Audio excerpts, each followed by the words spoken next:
Welcome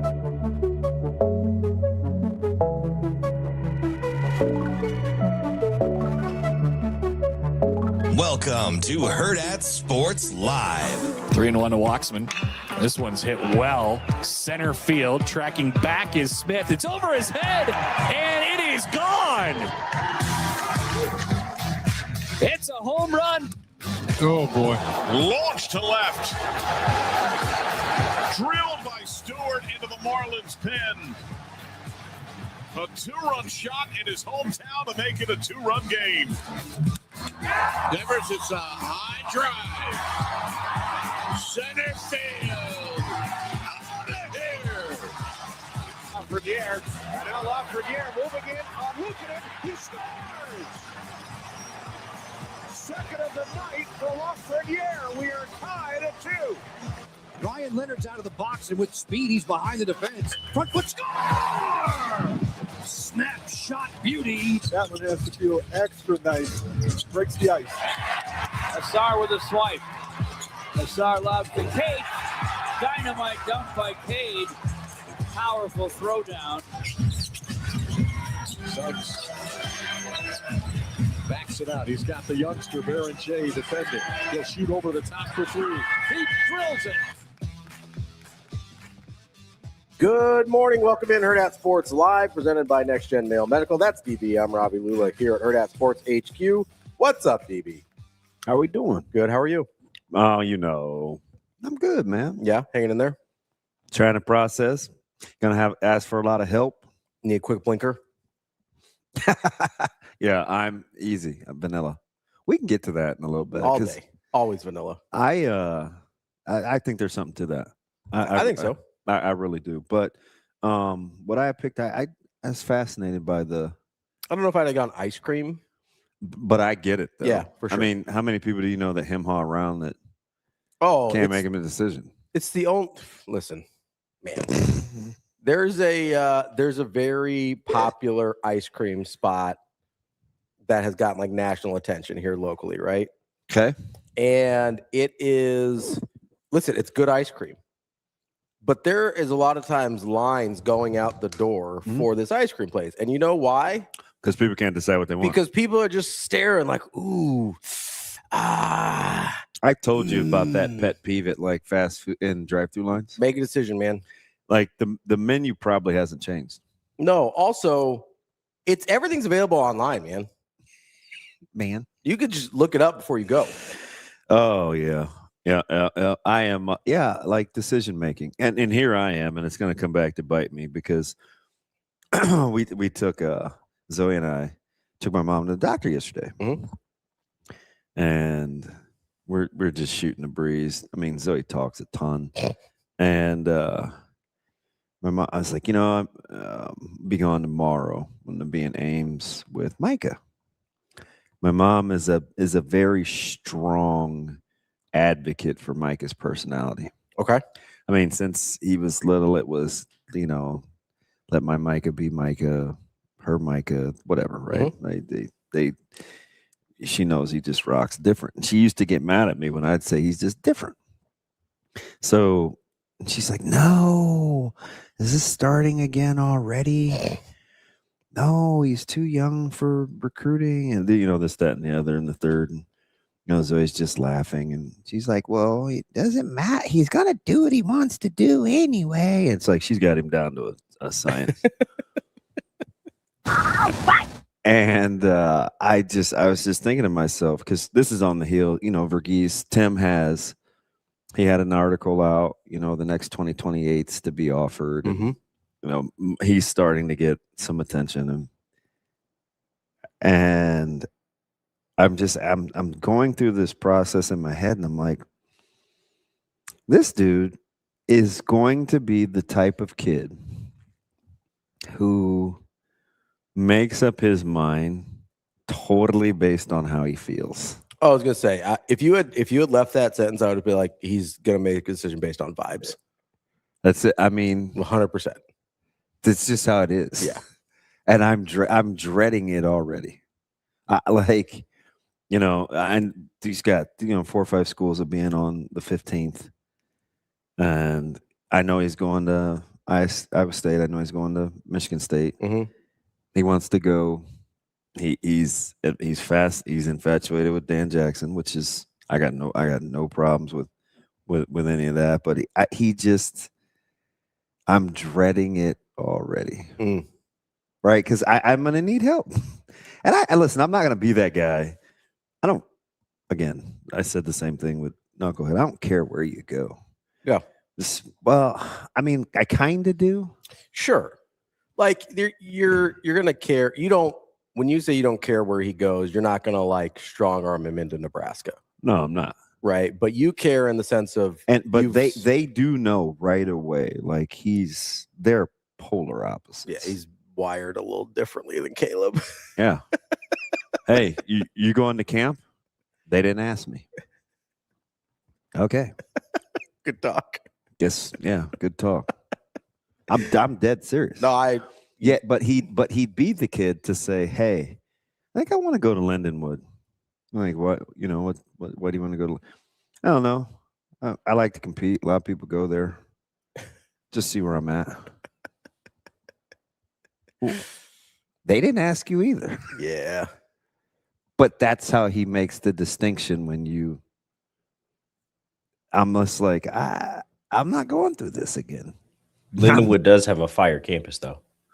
No, I know. And we got a buddy that is that the one in St. Louis? Got a buddy that goes to school up there. Okay. I always confuse Lindenwood and Longwood. And that's a real school, man. You know, he obviously has a lot of experience with LeVar Woods. Mm-hmm. Coach Woods was one of the first guys to come in. I'm like, Breeze, who's driving to East Lansing? Let me see how far it is. How far is it to East Lansing? Who's driving to East Lansing? You know, it's just like that's just kind of where we're at with this deal. I'm like, this is gonna be a treat. And he is also the type of dude I'm dreading. I'm gonna try to coach him up. We have 2 hours and 40 some minutes in the car today to go to Ames. That's a 10-hour drive to East Lansing. So I think 8's my limit. For him, I would. I feel like I kind of owe him. You know, we dragged him around a lot. Yeah. But he doesn't know this, but I also, like, we let him stay north to go to school one more year. Like, we could have brought everybody over to the district at the same time. And we didn't, mostly out of guilt. Yeah. But just, you know, allowing him to do his own thing. And, you know, then he went to, you know, Rockbrook. And so I feel like there's this part of me that kind of owes him. So I'll do it. Yeah. But it's like, just don't push me. So I'm going to really, you know, because he doesn't really care about music and, you know, he's going to be watching highlights or he's not like a great conversationalist, but he does have depth. You got to pull it out of him. But he's the type of person that will read something and it won't be true. And he'll tell you that's not true. Like, even if it's fluff. Yeah. Like, he'll read an art. Like, well, I don't know why he said that about me. That's not like that's how he is. which is fine. It's just I know all these guys in the recruiting business, and I'm like, hey man, I don't care what you say, just make sure it's accurate. Whether you like him or you don't, just like, because he ain't gonna go along to get along. Yeah. He's just not. He's not going to be one of those guys that like makes it easy on you. He remembers he has a few more sideline interactions with coaches than I would like. Like, we're having to talk through that because he's emotional. Yeah. Well, you know, this coach said this to me and this coach said this to me. I was like, well, why are you over there on their sidelines? You know, or whatever. And he remembers. Oh yeah. He's a receipt keeper. He remembers. Yeah. And just the other day, I told him I saw a couple of coaches at the Jet Awards, and he's walking me through a conversation they had on the sidelines. He asked me if I thought he was being sarcastic or not. I said, no, I don't. I think he genuinely was like, hey man, baptism by fire, you take your lumps, like, keep competing. He gives me the nod. Oh, okay. All right, this how it's gonna be. So I'm just like, oh, I think I know which coach that might have been. oh yeah, Okay. yeah. Yeah. And I think he was I think the coach was being sincere. That's just his personality. Sure. Yeah. It's just how Coach Mendenhall is. Micah is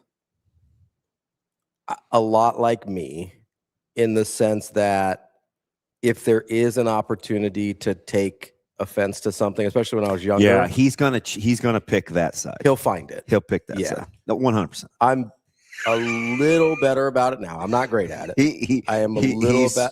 Yeah. But if I think there's if there's a 1% chance, I think you're coming at me like I'm 100%. Yeah, and coming back. it could be totally. He's even like that with me. Yeah. You know, and I'm just like, so I it's safe to say, I was finished folding my laundry this morning at like 5:05, treading this drive. I think I hit steam fresh, wrinkle free at like 4:40.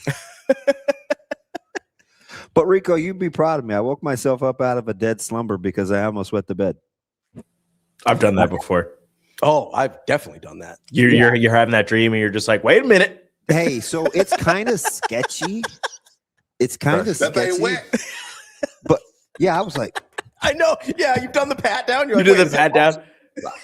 I literally had a dream where I was like walking to the bathroom and I was just like, something's not right here. And then I woke up and I was like, oh no.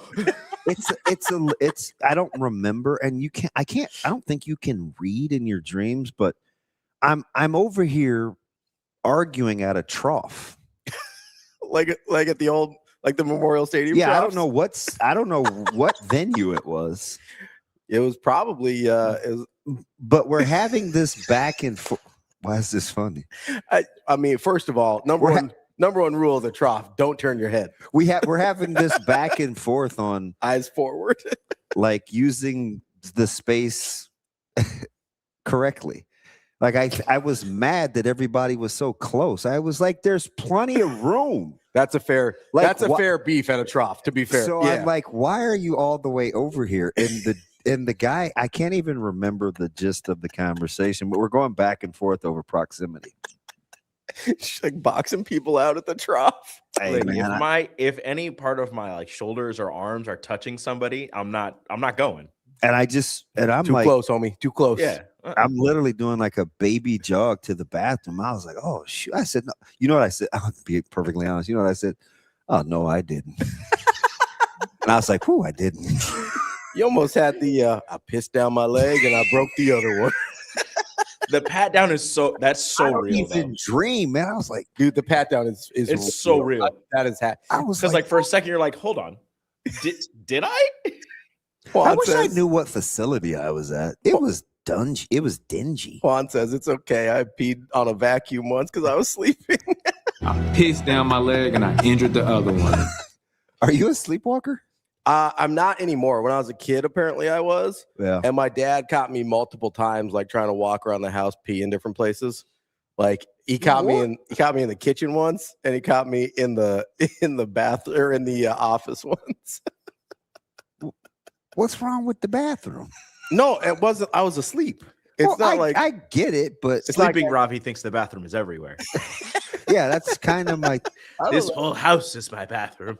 A lot of people sleepwalk, and a lot of people pee, but there isn't always people sleepwalk and feel the need to pee. It happened like a bunch for. Did your mom did she grow like real plants? There were some, not a ton. There's probably an opportunity there. I mean, it's not like I was choosing to try and pee in the kitchen. I never actually did, as far as I know. Allegedly. Unless my dad cleaned it up before I woke up. No, but there was bless his heart. There was like a year when I was like 8 years old where I just walked around and like when I was sleeping and like tried to pee apparently all over the house. It was just dark and gray, like the walls were cracked.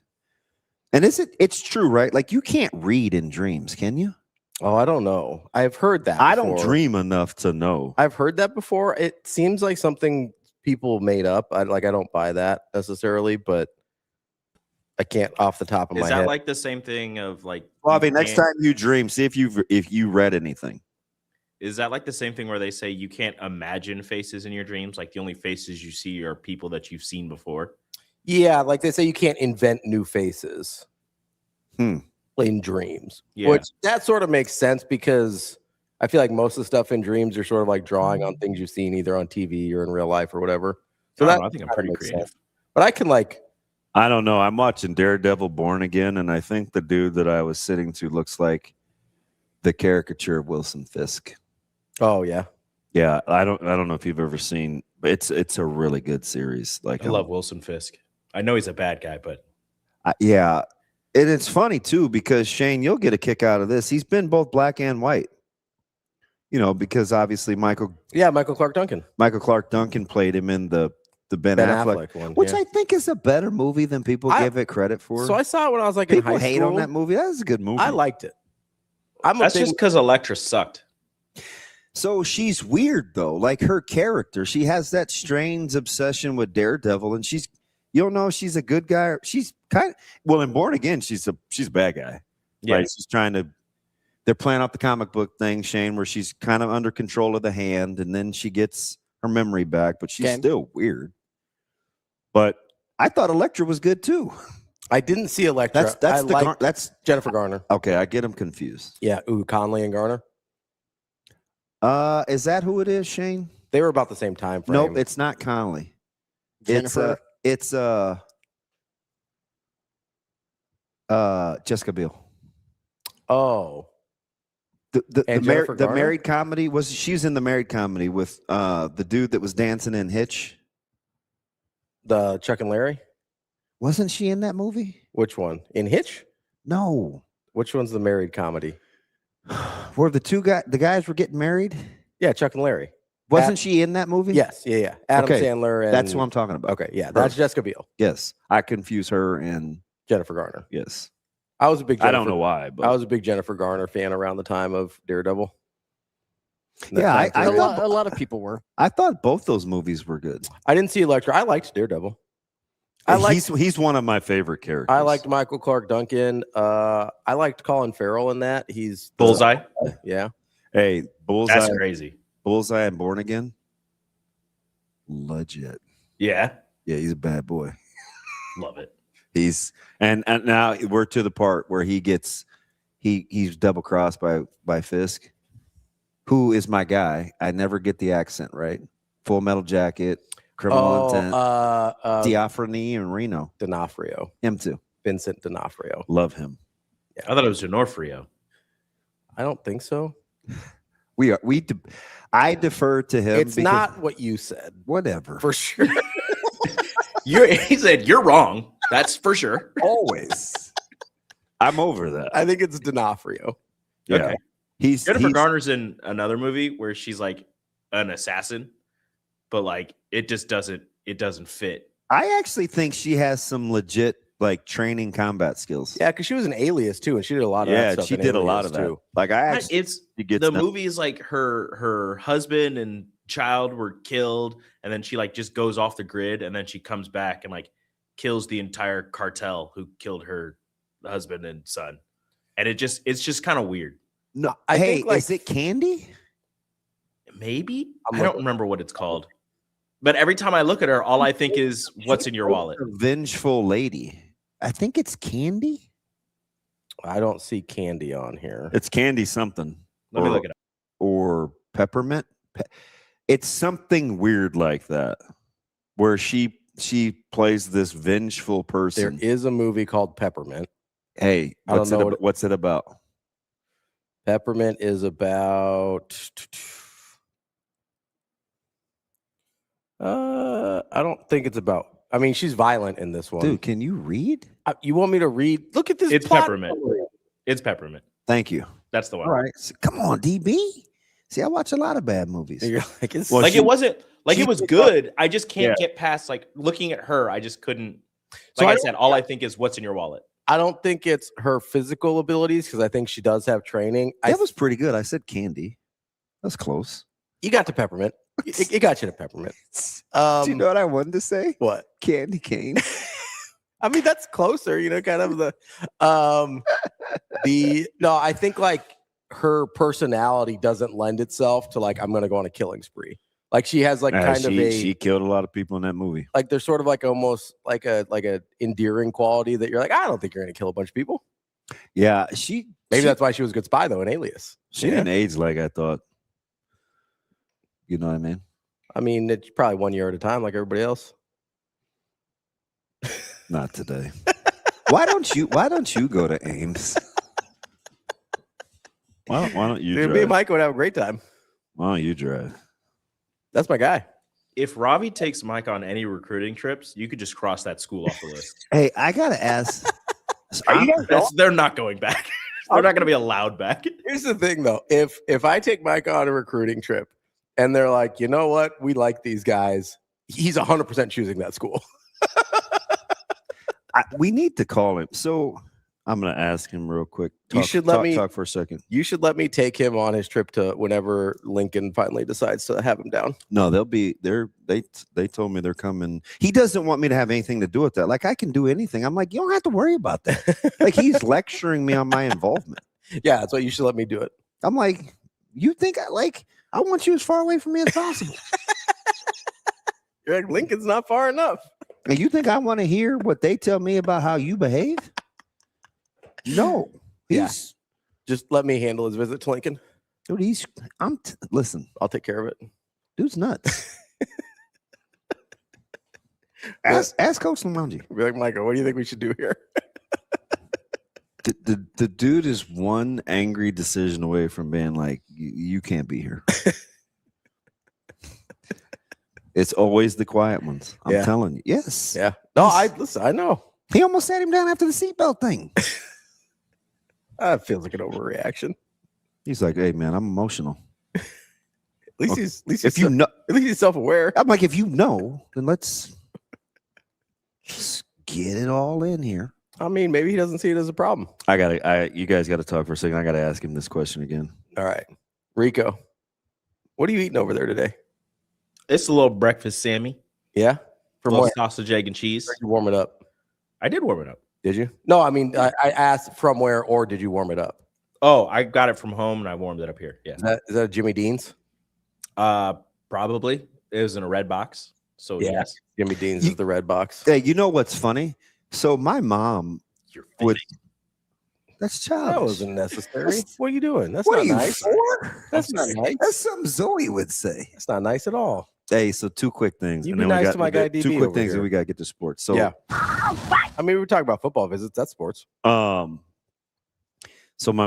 my mom would make her own breakfast sandwiches and then wrap them up, like sausage patty. We would buy this one. Everybody used to buy meat in bulk. Yeah. She'd patty them up, pre-patties. Like we'd freeze them. It would thaw, make a patty, egg, cheese, toast, wrap it up, send me out the door. Mm-hmm. So for like, and this is weird because now I love them. Mm-hmm. So for like 30 years, I couldn't eat a fast food breakfast sandwich. Really? I just wanted them the way that my mom. I wouldn't go near an English muffin. Really? And I still don't. You still don't like the English muffins. I still don't eat biscuits. You still don't like the English I muffins. want them on toast. Yeah. Which is why I like which fast food breakfast Hardee's. place? Hardee's. Yeah. Because they're the only ones that have them on toast. Sonic will do them too on toast. Sonic's is fire though. But I do love the Arches breakfast. I do love a nice you do love those sausage, egg, and cheese muffin. But for like 30 years, I couldn't go the other way because I was spoiled. So Funky says IMG is starting to look pretty appealing now, huh? How does he know about IMG? We said it on the air. Oh. Damn. Rolodex? He says, by the way, we're not doing that. He says, Ravi, take him to some Christian colleges and show him how bad the dorms can be. That would actually be really funny. Oh. If you let me take him to just like all the places that like I took visits at, these very small Christian schools, because he would be like, what in the hell is going on here? So here's the thing about his personality. He wouldn't care. No, he's super, super spiritual. Yeah. This dude sat through a 2.5-hour worship the other day. Yeah. I'm like, look, man, that's too much singing. I love music. I'm not sitting through that. That's like old school black church. Like, I don't even do that anymore. So, yeah, it's a problem. So I'm gonna be honest though, most of the places that I visited, there would be no confusing them with an old school black church. It's a different vibe in the evangelical community. So this dude, so this is the last one. I swear I'm moving on. I'm only telling you guys this because I need help. So he came back from Atlanta, and one of the guys. So Domo it's a nationally, it's a Florida, Georgia. It's ran by Champ Bailey. So they hit him up. They're like kind of like the other place. Yep. Right. Hey man, looking for a safety. Like the way you move. Can we bring you up to play in Battle of the Boneyard? And I'm like, Battle of the Boneyard at Sauter's tournament at the same time. I'm like, Breeze, we're not doing that. He sat on it for like 3 days. Must have circumvented the co-coordinator on the staff. Went to the head coach directly. Yeah, with Sauter's tournament, we do a lot of that stuff in the daytime. I think Battle of the Boneyard is going to be a lot of time at night. So I'm kind of thinking about doing that. Huh?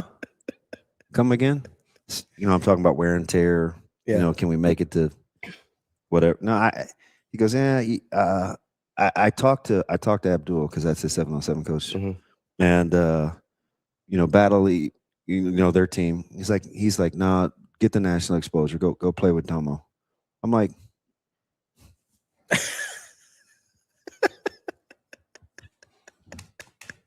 how about you talk to me? Like that's what we're dealing with. That's what we're dealing with. But he found a 7-on-7 coach who is in total lockstep with his personality. Yeah.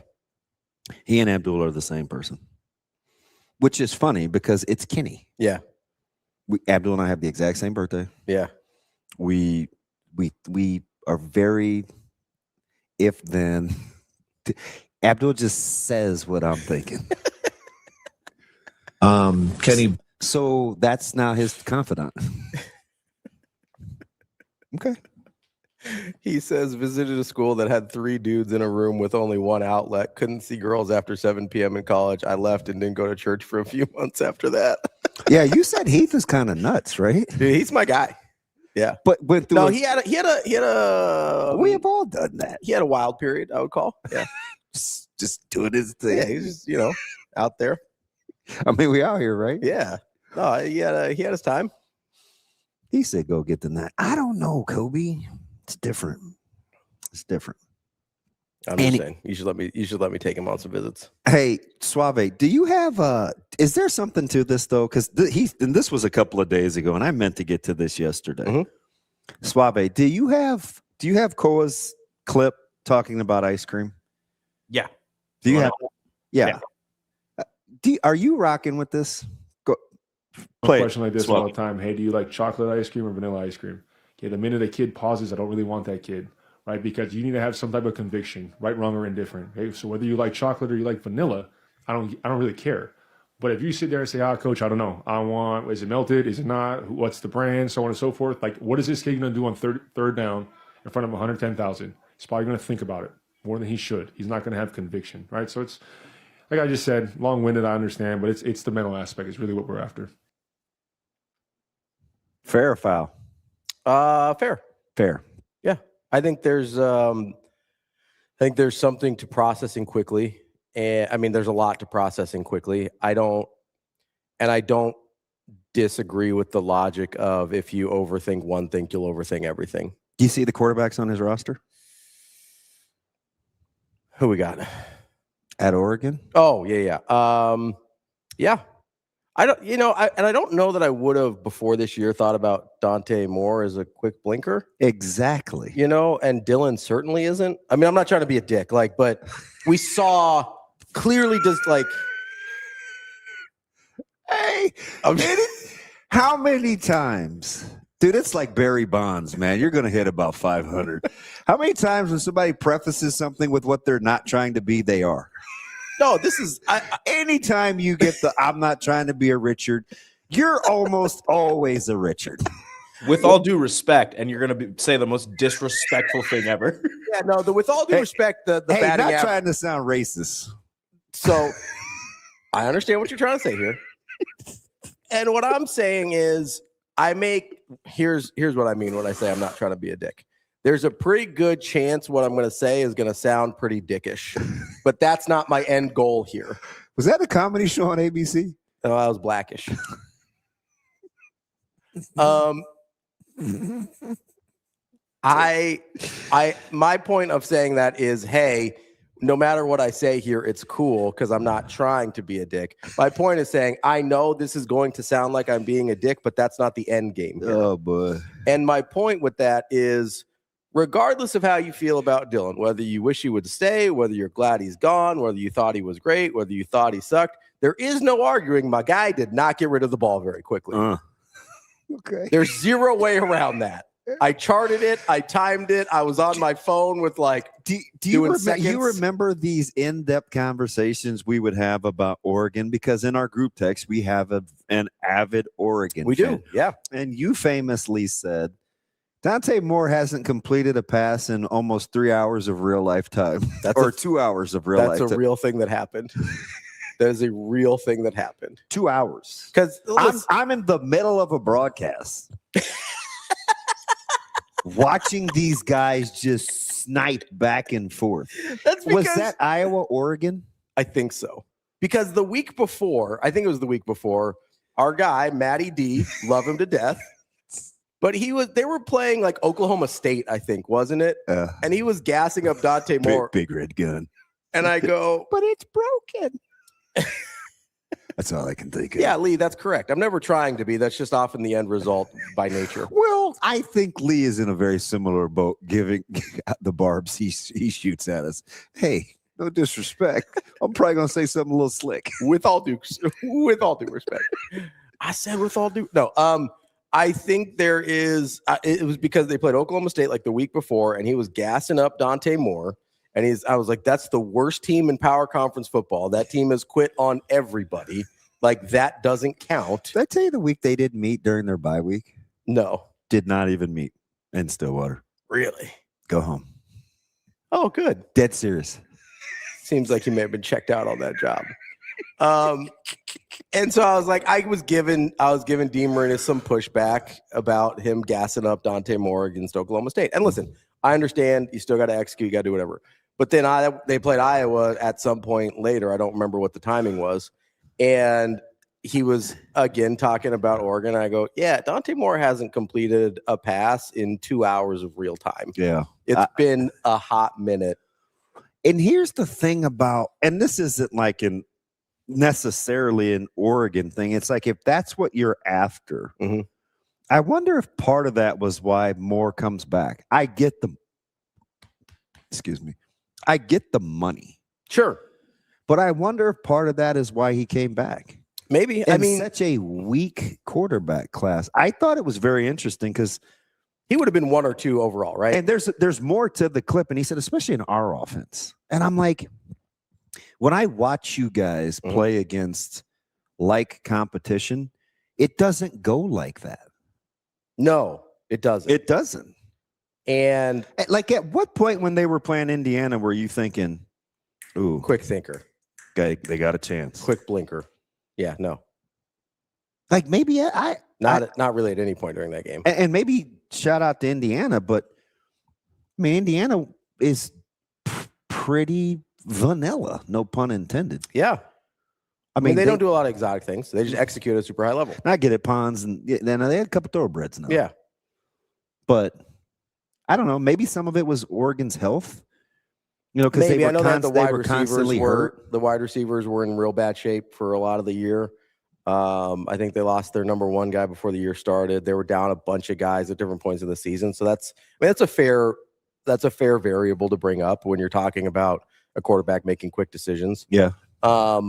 I do, because I know that's one of the things like you're honking for with this year. With Holgorsen is get rid of the ball. You just want decision making. Get rid of the ball. See, we're so traumatized though, because we've seen slow developing ball being held. That's not what it is for me. It is. It's not. Can I just speak for you? No, not at all. Oh, I can't tell you when you're wrong. You can tell me when, because it's your thoughts. I would say you can tell me when. Why can't I control your thoughts? You can tell me when I'm wrong. You can't tell me what I'm thinking. Damn it. That's different. Damn it. The reason I'm on the get rid of the ball quick thing is because that's how, however Dana Holgorsen has molded his offenses around different talent, it almost always involves scheming guys open into quick decisions, basically 4 to 6 yards down the field that are free chunks of yardage. And if you don't take those, the offense doesn't work, regardless of which version of it is. So if you don't take the free yards that your schemes open up, you will never have a consistency on a Dana Holgorsen offense. And I thought that was largely the problem last year, was they weren't taking the freebie stuff that should be there based on what he schemes up. That's why the quick decisions bother me specifically with Nebraska and Holgorsen from last year to this year. Do you guys know people that can't make their mind up about anything, that just by nature seem to struggle with anxiety or stress? Yes. Do you think that's a direct correlation in your sphere of influence? Do you? You can talk, Rico, you weirdo. The people, like, there's people I don't want to go out to eat with because I know the ordering process is just going to drive me crazy. Is that how they function in their real life? Yes. Really? Yeah. I need to do some more studies. I just think that's interesting. Yeah. I need people to make decisions. Are people that can't make up their mind more inclined to suffer from anxiety? Yes, because I think it's the same. I think a lot of times, not everybody that has anxiety, I think, struggles with decisions, but I do think a lot of people that struggle with decisions struggle with anxiety, because I think there's a common root there, and that's overanalyzing things that are happening around you.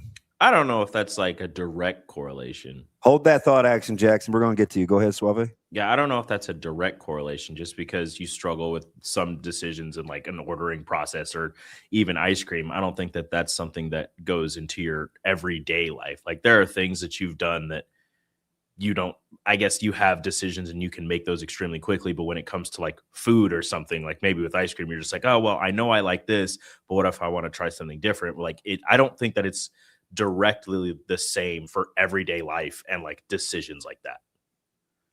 I think there's a lot of overlap. Hey, Jimmy Neutron, can you speak from back there? He says, "People hear me." Yeah. Yep. All right. So my whole thing is like, I'm just thinking of like my fiance, because she is like that, where I guess if we're using the example of like ordering somewhere, she'll struggle with that. But I don't think she sucks at her job. And when someone comes in or a child is coding, like, she has to make quick decisions. And that doesn't mean because we're sitting in a fast food line, she's indecisive there because she can't decide between a chicken sandwich or chicken nuggets. But if someone is, struggling for life, people turn to her and are like, what do we do? She's leading medical students, because she's a resident and going to be a doctor, to make decisions based on her experience, what she's learned and everything. So yeah, I don't think that I think that's a gross overestimation just from like one example. Hey, Jimmy Neutron. So does she look at you sometimes and say, would you make your mind up? Me? No, because I'm kind of, I would say, probably the decision maker, but there are plenty of times when like we're leaning one way and she just goes, you know what you want to do, so just say it. Yeah. So you know what's funny about you saying that? Mm-hmm. This is just my 3 hour and whatever, and it was hilarious. She seems way more assertive in decision making than a chicken sandwich versus a chicken nugget. Because it's your fiance, so I don't know. Mm-hmm. But I would, if you just asked me at first blush, I'd be like, she's probably less apt to not know what she wants to eat than it being a reflection of, because she doesn't know what to eat, that she's not indecisive. I also think is that accurate or no, AJ? I'd say that's more in line with just like one-off circumstances. I mean, we all have like, days where your brain's just not working or whatever. But yeah. I could, because I think there was nothing about her. Yeah, that said indecisive. That said indecisive. So I think there's also, especially in people, and that's a really good example, I think, by Austin, especially people that have like very important jobs where they're making decisions all the time. Sometimes they're like, hey, I'm not making any more decisions today. That's on you. Who do you know like that in a similar vein about when it comes to talking? You. Yeah. I'm not outside of here. You don't talk very much. I'm not saying anything I don't have to. Yeah. I think there's a lot of people that, and I'm sort of the opposite. Like, I like this job because I'm always talking. Right? So it's like somebody finally just put a microphone in front of my face. And so I'm like, let's do it. But at home, you don't have to say much. No, but so we do talk a lot, but that's part of the reason I like that Natasha isn't into sports, is I don't talk about sports at home. Like we have other things in common. We talk about other things. So it's like, I understand. So in that sense, Kobe, sometimes I will get fatigued talking about sports. And so like, I want to go talk about other stuff, but I like talking. So that's not like, but I do think there's a lot of people in like doctors, lawyers, high leverage, high importance, high decision-making, high stakes positions that when they get home, they're just like, I'm good. But that's not an inability to make decisions. They're not like paralyzed by indecision. That's like, it's like judgment fatigue. Hey, so I'm going to ask a question. And so Neutron, you're in. Suave, you're in. Obviously you are. If you're building a quarterback, what's the number one attribute you want him to have? Confidence. Okay, Suave. Took you too long. I'll go to Ravi. I know. Quick processing. Go ahead, Suave. Confidence. I was deciding between confidence and quick processing, but I want my guy to be confident. Mine's easy. It's similar. I'm gonna say decision making. Yeah, quick processing decision. You know why mine is though? Like that's changed in the last couple of years for me. Even more than. This is not quite chicken or the egg, but even more than like I want decision making. I feel like quick decision making leads to confidence. Okay, I'd say are those two like pretty close together? Maybe it's a byproduct, but hang on. I think so. Okay, I think they're related. So take Calandria for a second. Are we as worried about the outcome as much as we are, hey man, just make a decision? Are we willing to live with whatever because a decision was made? I don't think whatever, but we have our leeway, our latitude with him, I think, is much greater. What were you enamored by when you watched the tape, though? I thought he made some bold decisions. Okay. Did it matter if it was a positive outcome or not? No, but there also weren't, like even the interception, the ball hits off his receiver's hand. So there weren't any negative outcomes. So it's really easy to be enamored by the decision making. What were you going to say, Suave?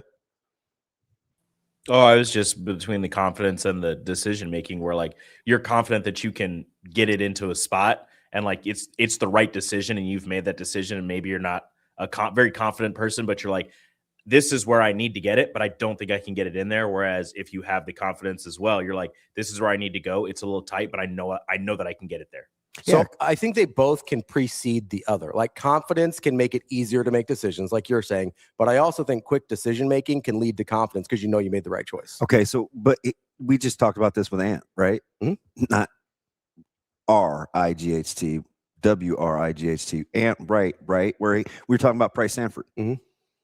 What's the thing that you're describing is his confidence. Remember, he was like, "Oh fudge, this guy's going 1 for 9." He's shooting a 10. Now he's probably never going to go 1 for 9, but you know what I mean. I mean, it happens to every shooter at some point. But you like the fact that he's unconscious with his confidence about the next decision he's making. Because I think the decision is, do I shoot? Do I not shoot? And Price, and we like Price because he's shooting that thing. Yeah, 100%. I think there is, especially and the reason I say it's changed in the last couple of years is I root for a team in the 49ers that man has no quick decision making could hurt you. Has no impressive physical skills whatsoever.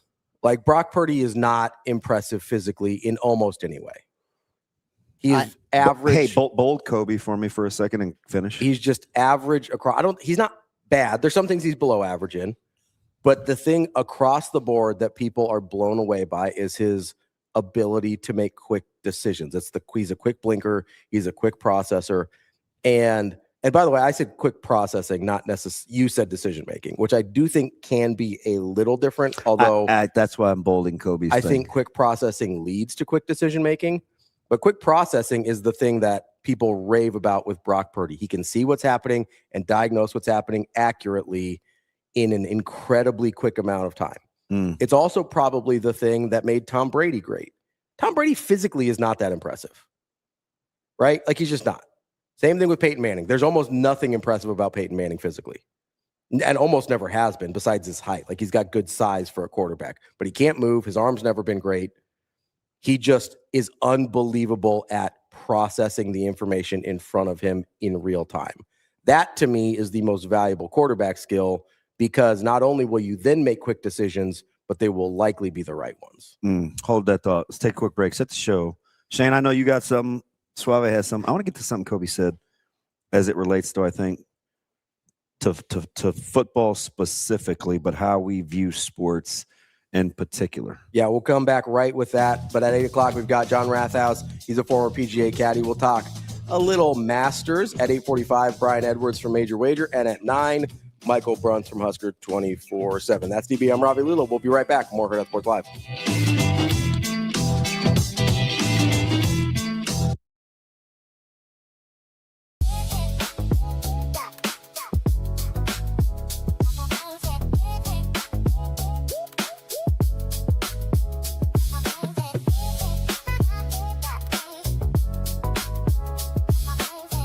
I mean, we know we're good and we're going to keep doing what we're doing. I mean, this one stings. It's going to sting for the next 12, 24 hours, but we're going to be right back at it tomorrow at practice and be ready to go to get on a plane on Thursday and go win a series. Just able to locate my pitches and trust what I had, and knew the defense was going to make plays. Had a favorable win today too, so I knew didn't have to be perfect today, and I know absolutely that worked out. Yeah, I mean, it's cool. I mean, team I grew up cheering for, and obviously it's really cool to throw against them, and we're going to be back for them next time. Hope I get the ball again, but we'll see.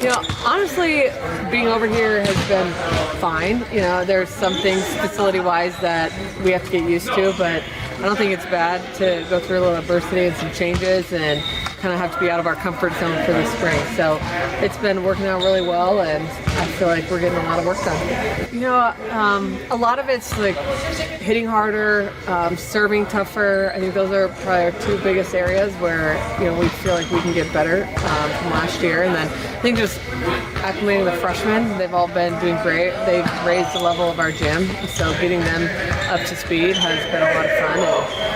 And it's a short spring for us when we only have 4.5 weeks of indoor, so we got to hit the ground running.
You're listening to Hurrdat Sports Live. Welcome back, Hurrdat Sports Live. That's DB. I'm Ravi Lulla here at Hurrdat Sports HQ. DB, you wanted to jump right back into this question of decision making versus processing, and yeah, because I it's fascinating because I hear this a lot after decisions were made, right? And Kobe said something earlier, and it's kind of they're landing the plane. It's Kobe, it's Lee, where the ability to process in a quick like critical in a high leverage situation. I think the quicker we make the decision, the more willing we are to live with the outcome. Right. So we like in this conversation, we're talking about best case scenario, like almost saying, well, if it works out, it doesn't, because Kobe said something interesting. He's like, well, yeah, you can process quick and you can make a decision, and you can lose confidence if you keep making the incorrect decision, having negative results. I read it as having negative outcomes. Sure, fair. Right. But sometimes, and I think especially with either quarterbacks or pitchers or even netminder or goaltending, like you can do the right thing, still get the wrong result, and not get the desired outcome. So then there's something that has to happen. That's where I think confidence would come in. Confidence in your processing and confidence in your process. Because, like, I think preparedness is a really important part here. Okay. Like, even with the vanilla and chocolate ice cream thing, right? That's always going to be an easy decision for me because I know I like vanilla more. Juan is a child.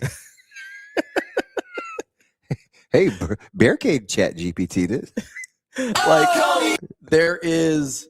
Like, that's an easy decision for me because over the course of my entire life, I've prepared myself in a way to understand that I like vanilla more than chocolate. So as soon as somebody says vanilla or chocolate, my answer is automatically vanilla. So there's been a certain amount of groundwork done there, even though it's silly in this instance, right? But you know what I mean? Like, I've tried a bunch of chocolate stuff. I've tried a bunch of vanilla stuff. I prefer vanilla. So if you've done the legwork, that allows you to process things quicker, I think. It's like at the drive-thru. If I've looked at the menu ahead of time and I know what they have to offer, even if it's the first time I've been there, I can say, oh, this is what I want as soon as it's my time in line. So I do think the groundwork and the process before you get to that point helps negate the lack of confidence that could come from negative outcomes if you're doing the right thing. Okay, so this happens a lot when we talk about clock management. Okay. So we're assessing something like the quicker it happens, are you, it's hard because I don't want you to go like revisionist. Like, do you like the optics better if it happens faster? So like, let's say it's Coach Rule and it's, he doesn't call timeout and they go for it, or they call timeout, get the play, they come out and they run. Like, don't we like how fast we make the decisions independent of the outcome? Typically, yes. I do. I mean, if I'm being honest, I don't know if there's a real correlation here or if it's just how it makes me feel. So the things when it drives us crazy when it's a timeout, then it looks indecisive, or you let the play clock burn down. Here's a really good example of this. I'm a big in basketball end of games. Like, don't call a timeout. I don't like timeouts either. Let it play out. I was going to get to that analogy, but go ahead. Right? Like, you're down 2. They just made a bucket. You grab it out of the rim and you go. Right? You got 7 seconds left. Go make a play. Go make a decision.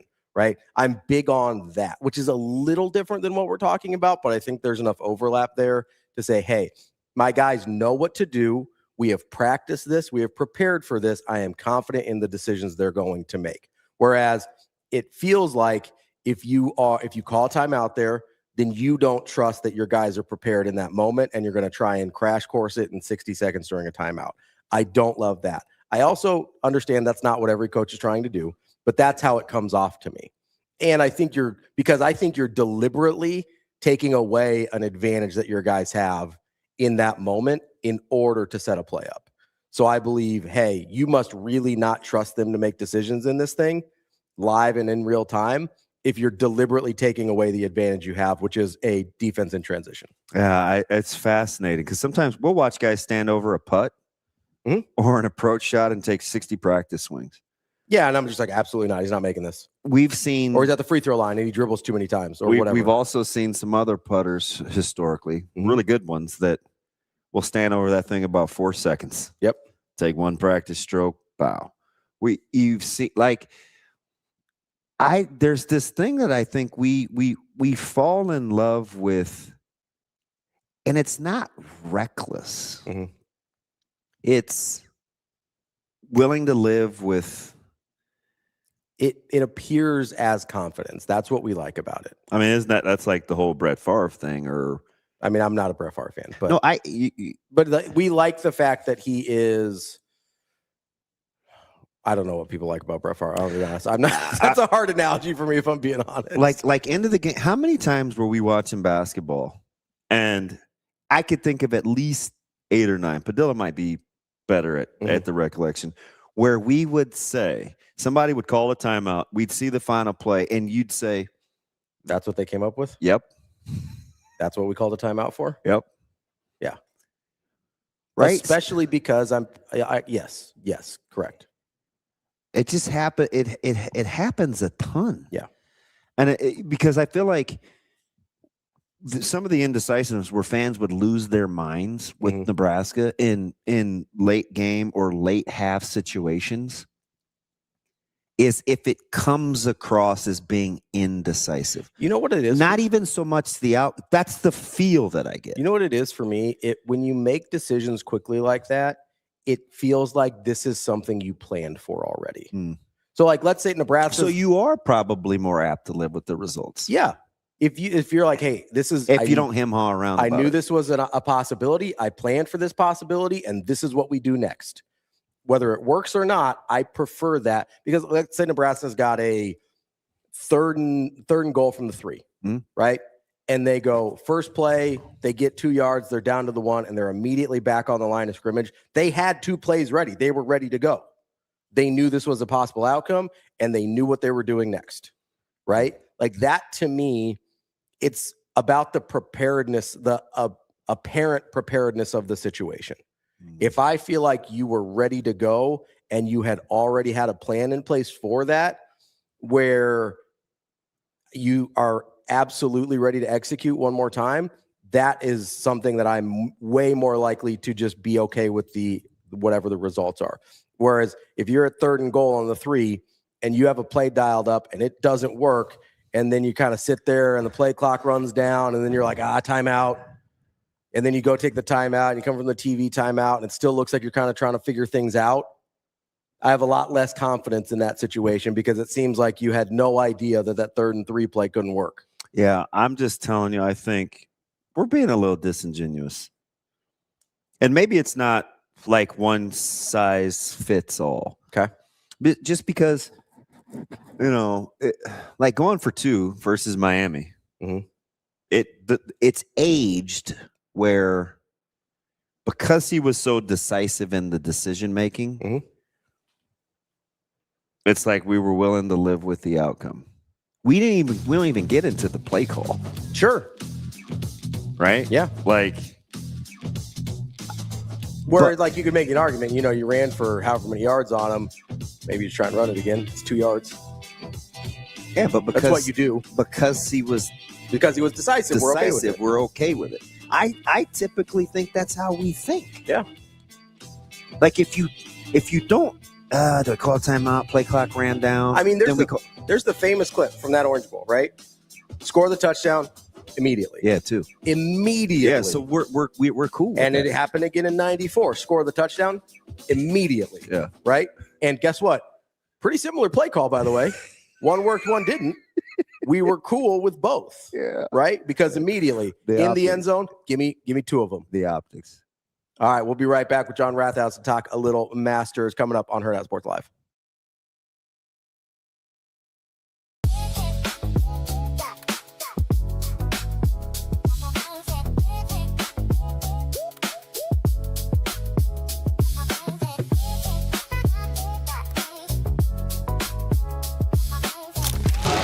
Yeah, we all know that we haven't finished how we wanted to the last 3 years, so we've talked a lot about just making sure we're on the same page, and we all want to have no regrets going out of this year. And so yeah, we have such a great bond, us four, and we've been here the last 4 years together, so we're really excited to go out and compete one more year together and just hopefully get it done this year.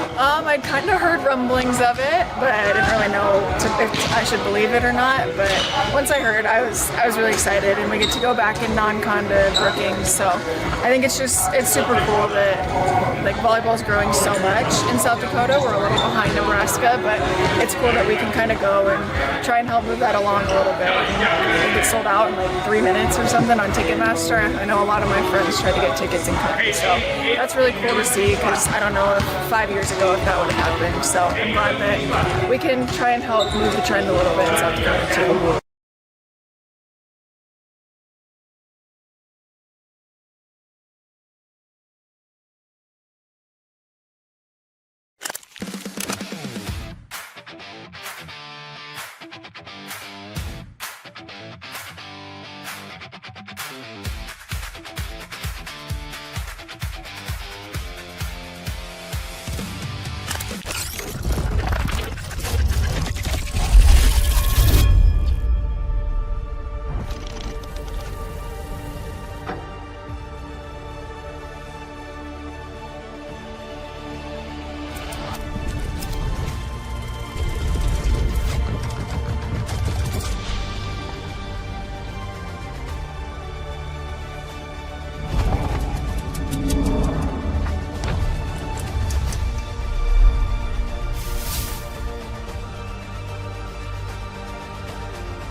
I mean, that's what we talked about after the game. I mean, it's been a while since we've kind of had that toe-to-toe, punch for punch, the intensity, back and forth from both sides and both teams. And we've been on the right side of so many of them. I mean, it's baseball. I mean, you're not gonna win every game. I mean, we were in position to win the game, and we just didn't. And we didn't execute a pitch. And hats off to them. I mean, they got the hit. I mean, we've been getting that hit, and we didn't get it tonight. And I think probably the one thing I'll take away that the one regret is that we just didn't respond to that emotional moment in the sixth inning. We didn't respond offensively to that moment and didn't punch back. That was almost like, hey, that was the moment that we always punch through, and we didn't do it. And we just didn't finish the game off that way. That's probably my one regret, but it was a hard-fought baseball game. And, again, it's a real tough night to hit. So we knew it was going to come down to free passes, and, we didn't play clean defense tonight. And, they didn't play perfect either. They walked us and hit us a few times too, and we just didn't get the key hit, and they did.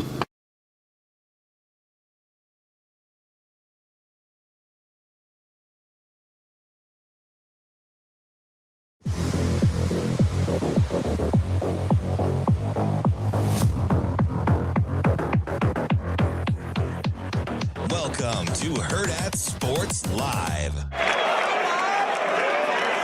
The only problem is the nerves. Yeah. Look at the long shadows. Symbolic this moment of the journey it's taken to get here. For all this history.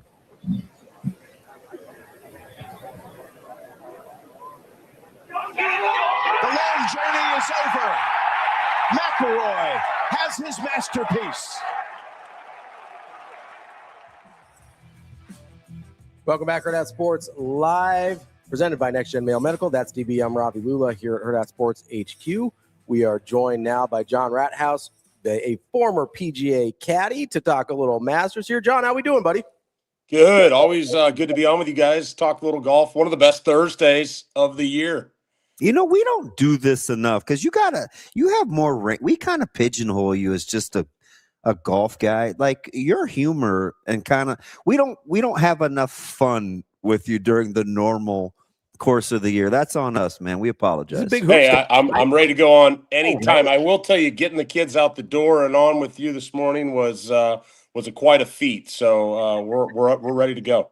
Listen, I'm on spring break, so I envy you because we have way too many kids around the house at this. It's like, hey, man, go back to school. Nice studio, by the way, guys. I haven't seen this setup yet. This is awesome. I appreciate it. We're very, very spoiled. We have some more toys coming too, so hopefully we'll be good at our jobs one day where we'll actually have earned it. It'll be fun to see those worlds come together.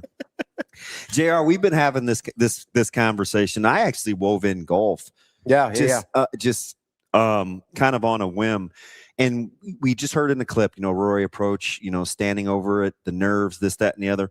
We were talking about being decisive and processing, and how if we look confident and we just pull the trigger, we seem to be more willing to live with the outcome from a fan base standpoint. And I was using like timeouts and being indecisive and going for it on fourth, or not drawing up plays at the end of basketball games and saying, oh God, that's what we came up with. Like when you're talking about golf, and there's some players that have historically played fast, like Fox or Snedeker, or Dustin Johnson plays fast. How do you kind of reconcile guys' confidence in their tempo and not necessarily always factoring in the outcome, or because they play a certain way, you're willing to live with the outcomes? Yeah, I think it's more that. I mean, these guys, you got to be who you are. I feel like, did this come from the whole Oregon QB coach ice cream talk? Is that where we started this?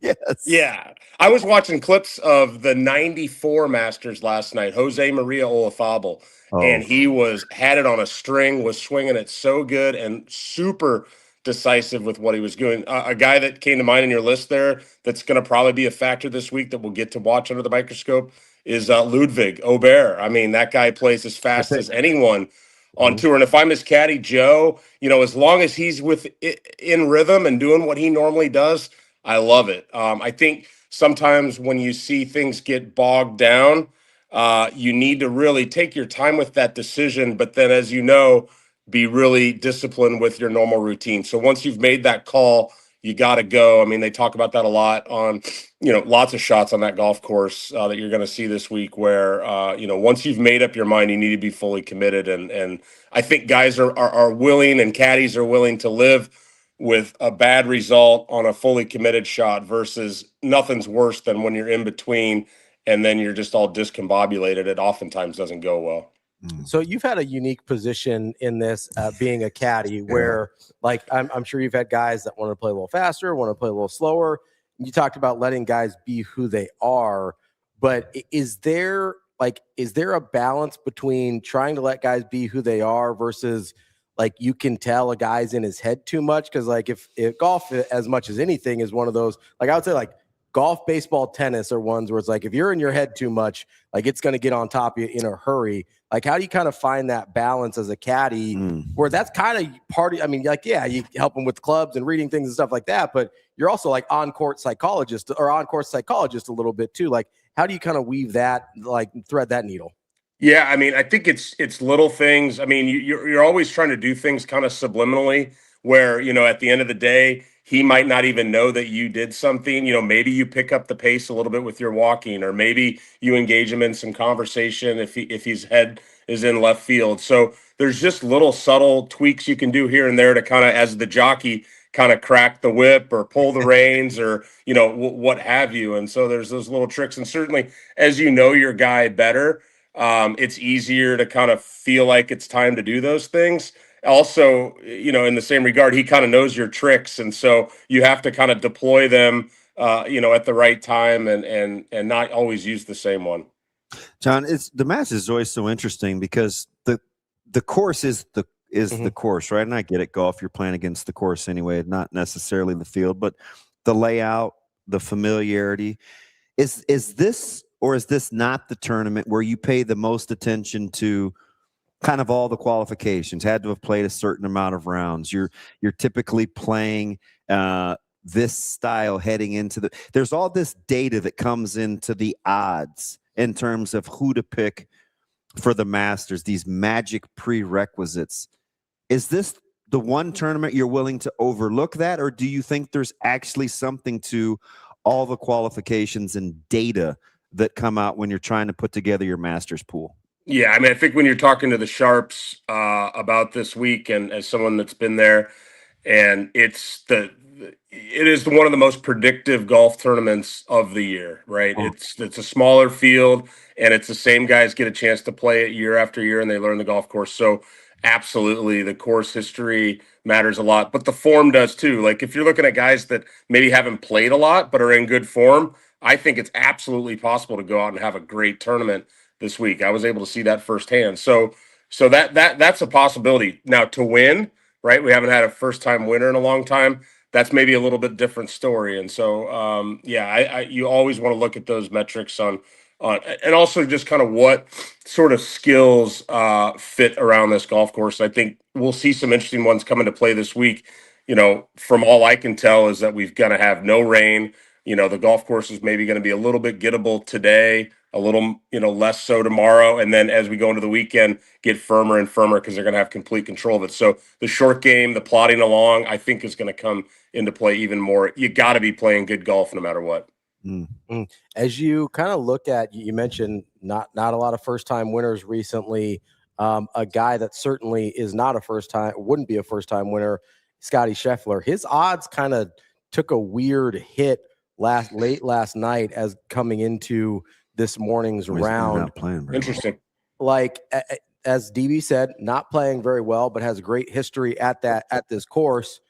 How do you, when you're kind of evaluating who you think has a legit shot to win this thing, how much do you evaluate how a guy's playing currently versus how they've played historically at Augusta?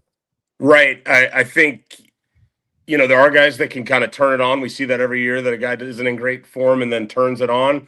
And Scheffler, he's been a little surly at times lately. He's kind of figuring out the media a little bit. And had a win earlier this year. And I think Brandel Chambly had a nice breakdown a couple months ago. I think it was ahead of the Players. They were kind of looking at his golf swing compared from this year to last year, and some noticeable differences. Now, could he have figured those out in the last month or so? Maybe. But if you look at the data on Scheffler, his ball striking numbers are way down from what they were, and so he's putting at a high level compared to where he was at the beginning of his career.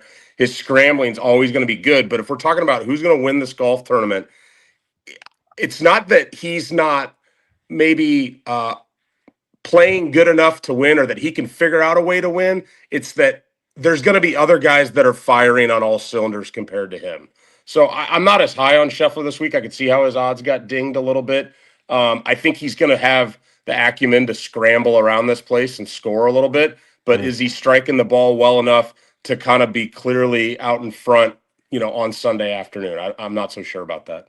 Interesting. I've taken the bait, and don't let me fool you, because we always joke about our picks and stuff. And yes, I did this year go back to the Colin Morikawa.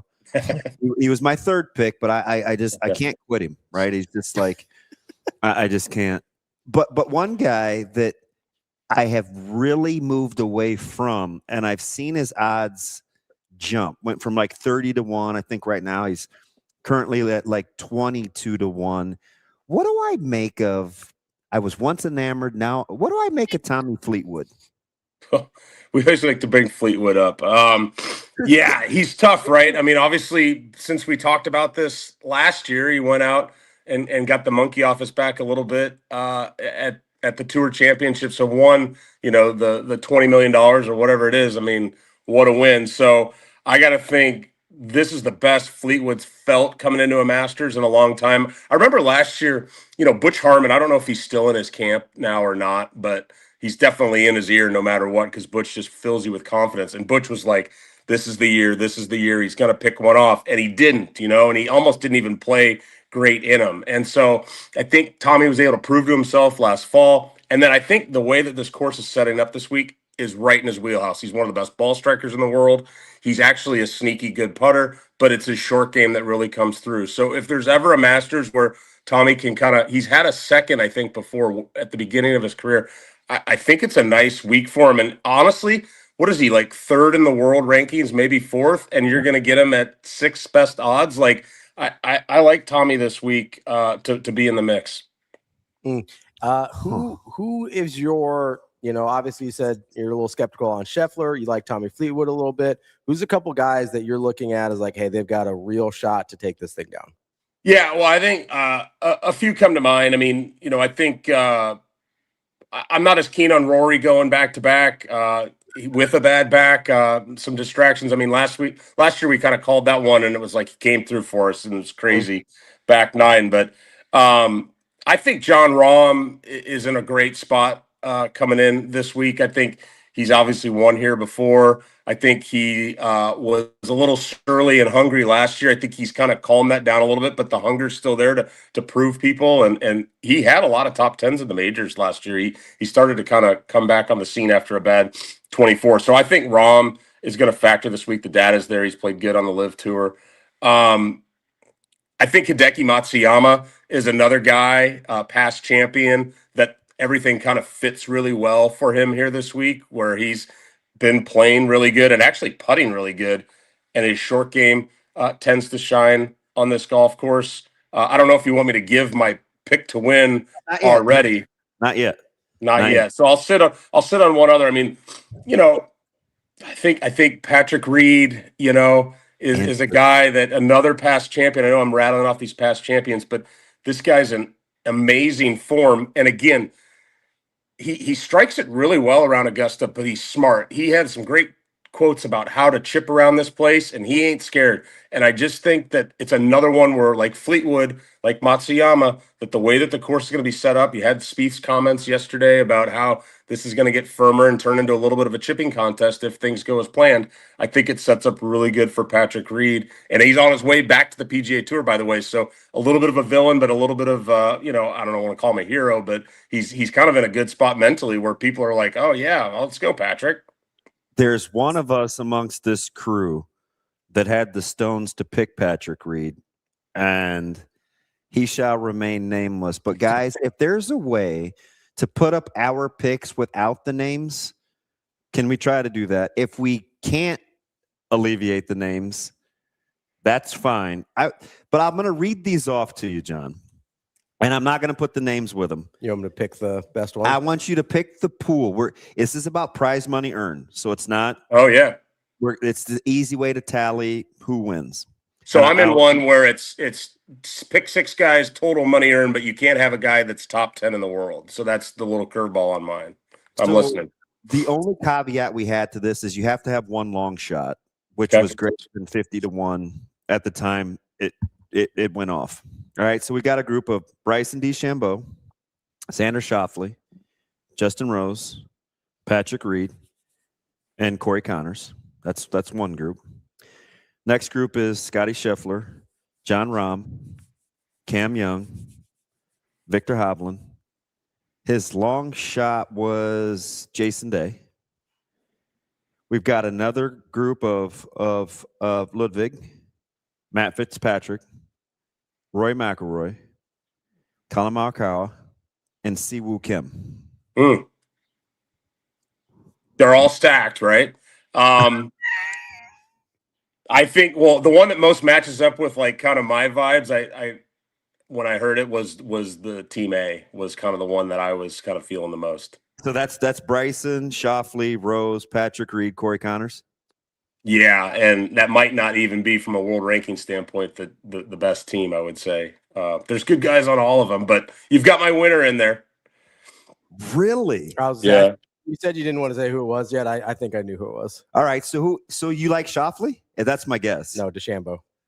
No, I'm Damon's on it. I'm on Xander this week. Yeah, and I was my boy Paul McGinley, who I had on the Quiet Please podcast a couple years ago. Must have been reading my mind. He's one of the best analysts in the game, and I saw a little clip. He had Xander this week. I've got another buddy that does some good work at Read the Line, Keith Stewart. He's on Xander. So there's some sharp people on him. I think the data is really good on Xander. And last year, if you remember right, like he was injured to start the year, kind of fluke, and never really got into the groove, and it took him a while to get going. He got a win in the fall. He's had, I don't know, 5 5 to 8 top 10s at Augusta, like half the time, I think 5 top 10s. And obviously since 2 years ago, 2 major championships, he's a little bit under the radar. He's got a lot of green boxes on his data set right now. So I think his caddy, Austin, does a fantastic job. And he hasn't putted amazing at Augusta, but I've read some interesting things recently too about how you don't have to putt amazing at Augusta. Everybody thinks about that, and you can, right? Spieth's done that.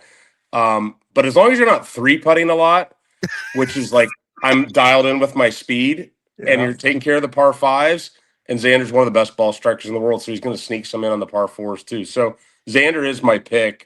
Certainly, I could see other guys getting across the finish line, but yeah. That's funny too, because he's the same guy that won our last pool play, and he also has. We kind of scoffed at him. It was Shane that has that group. When we kind of took a double take to make sure when he picked Patrick Reed that he didn't have to take a long shot. He picked him anyway just because of his familiarity and how he plays there. And you unsolicited brought up Patrick Reed. I could see why you gravitated towards that group. Yeah. Hey, Ravi, what's your feel on Bryson? Oh, I don't have one. I just thought that's who you were going to pick. It's amazing how his temperament works for Augusta. I'm not a fan of Bryson. Is that just his confidence, or what do you think about how we view his mental makeup works at Augusta?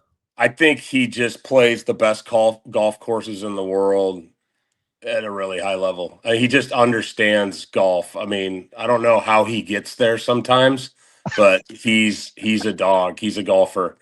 And I did confirm, I don't think Kevin Hart's on the bag today.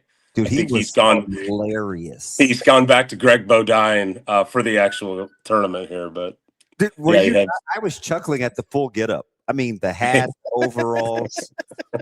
He was all in on being Kevin, and I was exhausted of Kevin Hart. Last couple of years, I'm like, God, this guy's everywhere. But I did just watch his Netflix. But I thought it was. I'm like, who else is doing this? It just fits. Yeah.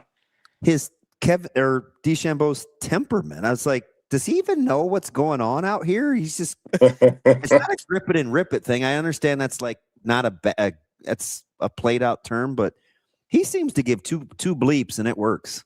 Yeah, he's awesome. Yeah, I when I first encountered him on tour, I wasn't a fan of him personally, and I still may not be, but he's grown on me. I think he's kind of wizened up a little bit. He's got some good people in his corner. He's super entertaining. I mean, that thing he did with Steph Curry was one of the best videos I saw in the last year. Before we get too far down the road, though, I do want to give my sneaky guy that I like to play well this week. He's a little higher up on the odds boards than I thought, but I'm really high on Minwoo Lee this week. Took him over Kim. Yeah, I feel like Minwoo, another short game guy that's brought his iron game up here this year. Always a solid driver of the ball in terms of length, and has kind of reined it in a little bit, dialing it back in terms of how hard he goes at it. And a fantastic looper on the bag with Shane Joel. It's going to be their first trip around together, but Shane is one of the best jockeys in the game. I really think Minwoo could have a solid week this week. And it was between him and Colin for my last pick because I had to get a guy up there. All right, let me ask you. Colin's maybe not even going to tee off today. It looks like DB. I don't know. He's got a bad back and everything. Man, you're the leader of the Colin Morikawa fan club. And I did it to myself again, John. Even before the pick, I was like, I can't believe I'm going back to this. Well, I can't believe it. And now he might not even play. Well, how crappy does he feel, though? I'm buddies with his caddy Marker Bank. They had a sweet win at Pebble Beach, all gears clicking. It was maybe going to be his year. Yeah. And then this back thing popped up at the Players. I keep clicking refresh. Come on. Let me come on, Colin. We'll see. Did I jump the gun on Fitzpatrick, or are you believing the hype? No, I don't think Fitzpatrick is a bad one. I mean, he's got mixed results here. He's never kind of been a top 10 guy. He's got a couple, and he's playing amazing, right? And his chipping, he as his old caddy used to say, he chips cack-handed, and it's like, well, man, this guy's not a good chipper, but his strokes gained around the green has been really solid. So I wouldn't be surprised if Fitzpatrick got in the mix. I think some of his press clippings were like a little bit more on the negative end, like talking about misses, where to missing. Like he didn't seem like he had the aggressive mindset that you needed around Augusta. Maybe it's a little bit on the defensive side. So we'll see how that materializes. He's playing the best golf of his life. If you had the top pick, would you have taken Schauffele? I think I would have. Yeah, I would have. I'm really. I'm conflicted with Aubert too because he's playing so good. Pick. I had the first pick and I took Ludwig. Yeah, I think he's. I mean, what does he have? A second and a seventh, and he should have won the Players, but he fell apart, and that's what everybody's wondering about him. Can he close? Right. So we're gonna find out. He's gonna be in the pressure cooker on the back nine on Sunday, and we'll see what he does. Nobody's gonna be surprised if he wins, though, right? I gotta ask about my guy, Akshay Bhatia. Oh yeah, that's my dude. The odds have come down pretty aggressively before he tees off today. He was at like 60-1 a day ago. He's down to almost 50-1 now. Like, how are we? I'm obviously not talking about winning, but what are his chances of playing well this week? I think he's got great chances of playing well, Ravi. That's a great pick. This course sets up awesome for lefties. He hits the ball high. Awesome caddy on the bag with Joe Griner. I think him and Bobby Mack are going to be intriguing left-handers to watch this week. So I think Akshay is a prudent pick there. And I mean, if it's not too late to run down to the boats, I mean, you can maybe make a little him for anchoring. So he's come up with the rest already. I think it's because they just don't like Ravi. I know the anchoring thing. He gets up there close. I think he said he was going to start maybe like putting with his shirt off just so he could show people that he wasn't doing it. Well, he could do that. He's built like a goddamn stop sign. What difference does it make? How long would that putter have to be to actually reach his chest? You know what? He seems like he's a hairy chest dude, guy. So like maybe some of his chest hairs would be reaching the top of the putter, and then they would call him on it. He looks like he wears about 24 36s. Yeah. I'm just saying, as a fellow person from that part of the country, pretty good chance on the hairy chest. Hairy chest, yeah. I knew that's why kind of you liked him there, Ravi. Anytime there's some like random Indian guy, I'm just like, that's my dude. That's my dude. Well, and he plays great in the wind too, right? You wouldn't think such a skinny guy would play good in the wind, but he does. Yeah, as long as he's got to wear heavy shoes, but I think he'd be okay. Hey, speaking of anchoring, anchor down. Anchor down. Anchor down. John, we appreciate the time as always. Great stuff. Always good to talk to you. If people want to find you, you're at Rathouz, Rathouz on Twitter, and then they can find the Quiet Please podcast as well on the Hurrdat podcast network. John, love talking to you. Appreciate it. We'll talk again soon. Thanks for having me on, guys. Have a good week. That is John Rathouz. So there's two things. There are two factors that I will randomly root for a guy. We just talked about one of them. Do you know what the other one is? If they're diabetic or not. If they're diabetic. My guy, John Rathouz, another type 1. Really? Yeah. Oh, good for him. So we root for John. We root for Akshay. Those are my guys. He's just funny. No, he's a good dude. We like talking to John. He's just funny. Like, I like a good time. All right, let's take a quick break here. Coming up at 8:45, we've got Brian Edwards, our Vegas insider from Major Wager. We'll be right back. More Hurrdat Sports Live coming up next.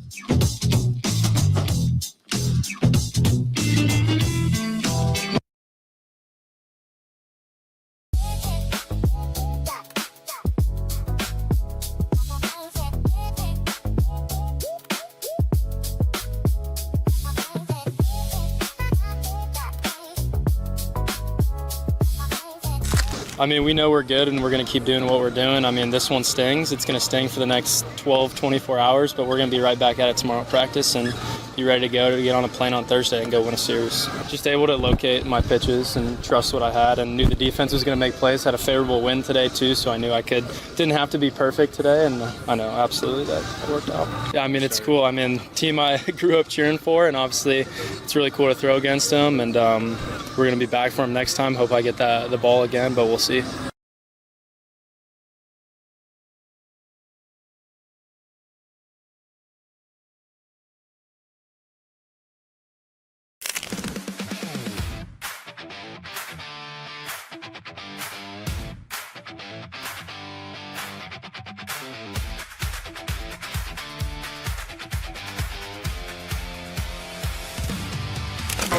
Honestly, being over here has been fine. There's some things facility-wise that we have to get used to, but I don't think it's bad to go through a little adversity and some changes and kind of have to be out of our comfort zone for the spring. So it's been working out really well, and I feel like we're getting a lot of work done. A lot of it's like hitting harder, serving tougher. I think those are probably our two biggest areas where we feel like we can get better from last year. And then I think just acclimating the freshmen, they've all been doing great. They've raised the level of our gym, so getting them up to speed has been a lot of fun. And it's a short spring for us when we only have 4.5 weeks of indoor, so we got to hit the ground running.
You're listening to Hurrdat Sports Live. Welcome back, Hurrdat Sports Live. That's DBM Ravi Lulla here at Hurrdat Sports HQ, and reminding you of our friends over at Next Gen Male Medical. 402-614-9700. That's the phone number. You can call, make an appointment. They will take great care of you. I was just over there yesterday, picked up my new stuff, excited to. It's exciting. I'm excited. Are you doing it at home or are you going? No, I'm an at-home injections guy. Are you? Yeah. Well, the subcutaneous ones are easy to do under the skin. I'm sorry, the subcutaneous Submariner? No, Submariner is a person that goes in boats under the water. He's a comic book guy too. Oh, it's also a type of watch, a Submariner. Really? Yeah, they're fancy. He's one of the originals. Original what? Comic book guys. Yeah. Yeah. Like an old school guy? Oh, yeah. Is Superman the first one? Is he considered the first one? That's in Shane's wheelhouse. Maybe. He said, what? Good answer. If you want to feel like Superman or maybe Wolverine, need a little some of that healing stuff, Next Gen has you covered. 402-614-9700. They will get you feeling like your best self. I got a better answer. So to answer the question, I'm going to have to say both yes and no. Very helpful. I'm pretty sure Superman's the first one. Okay. Considered the first superhero. Maybe. I want to talk a little transfer portal here. Okay. Because we can get into some serious stuff, but I also find it a little hilarious. Like the Berke situation's funny, right?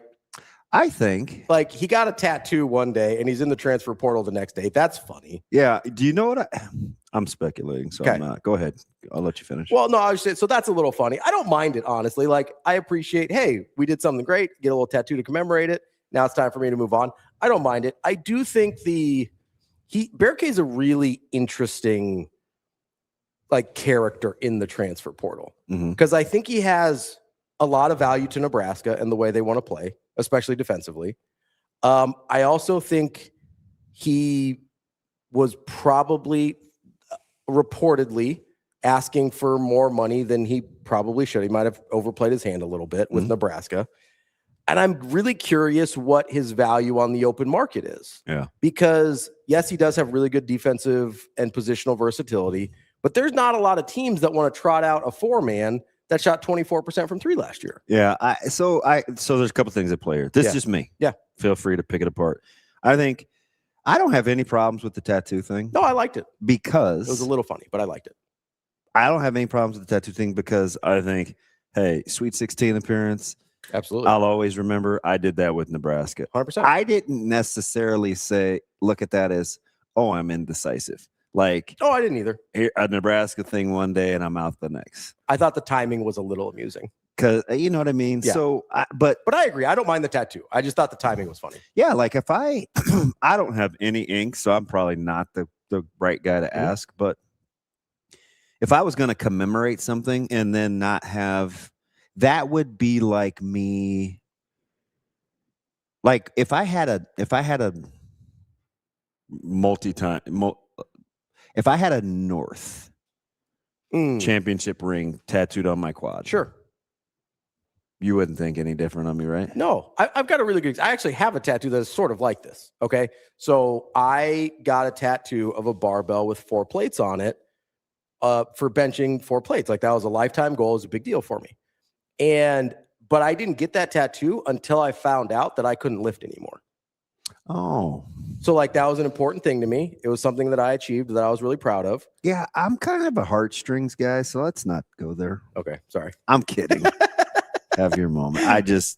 That's kind of cool. But I think that's a pretty close example of like I'm never going to touch that amount of weight again. Like it's not good for me health wise. And so, but that was like, hey, this is something I accomplished. I'm really proud of it. It's in my past now, but still want to commemorate it. So I don't have a problem with the tattoo at all. I did think it was really funny that he got the tattoo one day and then was in the transfer portal the next day. So the timing was amusing because I'm a jerk, but I don't have a problem with the tattoo. I actually think it's really cool that he did it. Like I like that he appreciated what was, because it's not like, listen, people are going to see that and they're going to go, okay, you didn't go undefeated, you didn't win a national championship, but like he appreciated what they accomplished so much. Like I actually really like that. The more interesting part of this to me outside of the tattoo is what is his value to the rest of college basketball. Yeah, I think guys like that have to be careful. I agree. Because, and I don't know, he was so I think this needs context, right? Not to go all, hey, if we're going to have this discussion, we need to set the same frame of reference. Yeah. But he is the guy that when we first were paying for him, we were rationalizing whether he was worth the money. Yes. Yeah, like this time last year. Is that being disingenuous? Absolutely not. So I was watching I was talking to Sauter yesterday, and I didn't know he was that guy. But I said to Sauter, I was like, because of course we were talking about the intricacies of Nebraska basketball and whatever, and I'm like, I get it, right? I mean, he's going to see what he can command on the open market. I'm sure he was advised, hey, see what's out there for you. Yeah, if you like it, go get it, right? This is the way that we want to operate.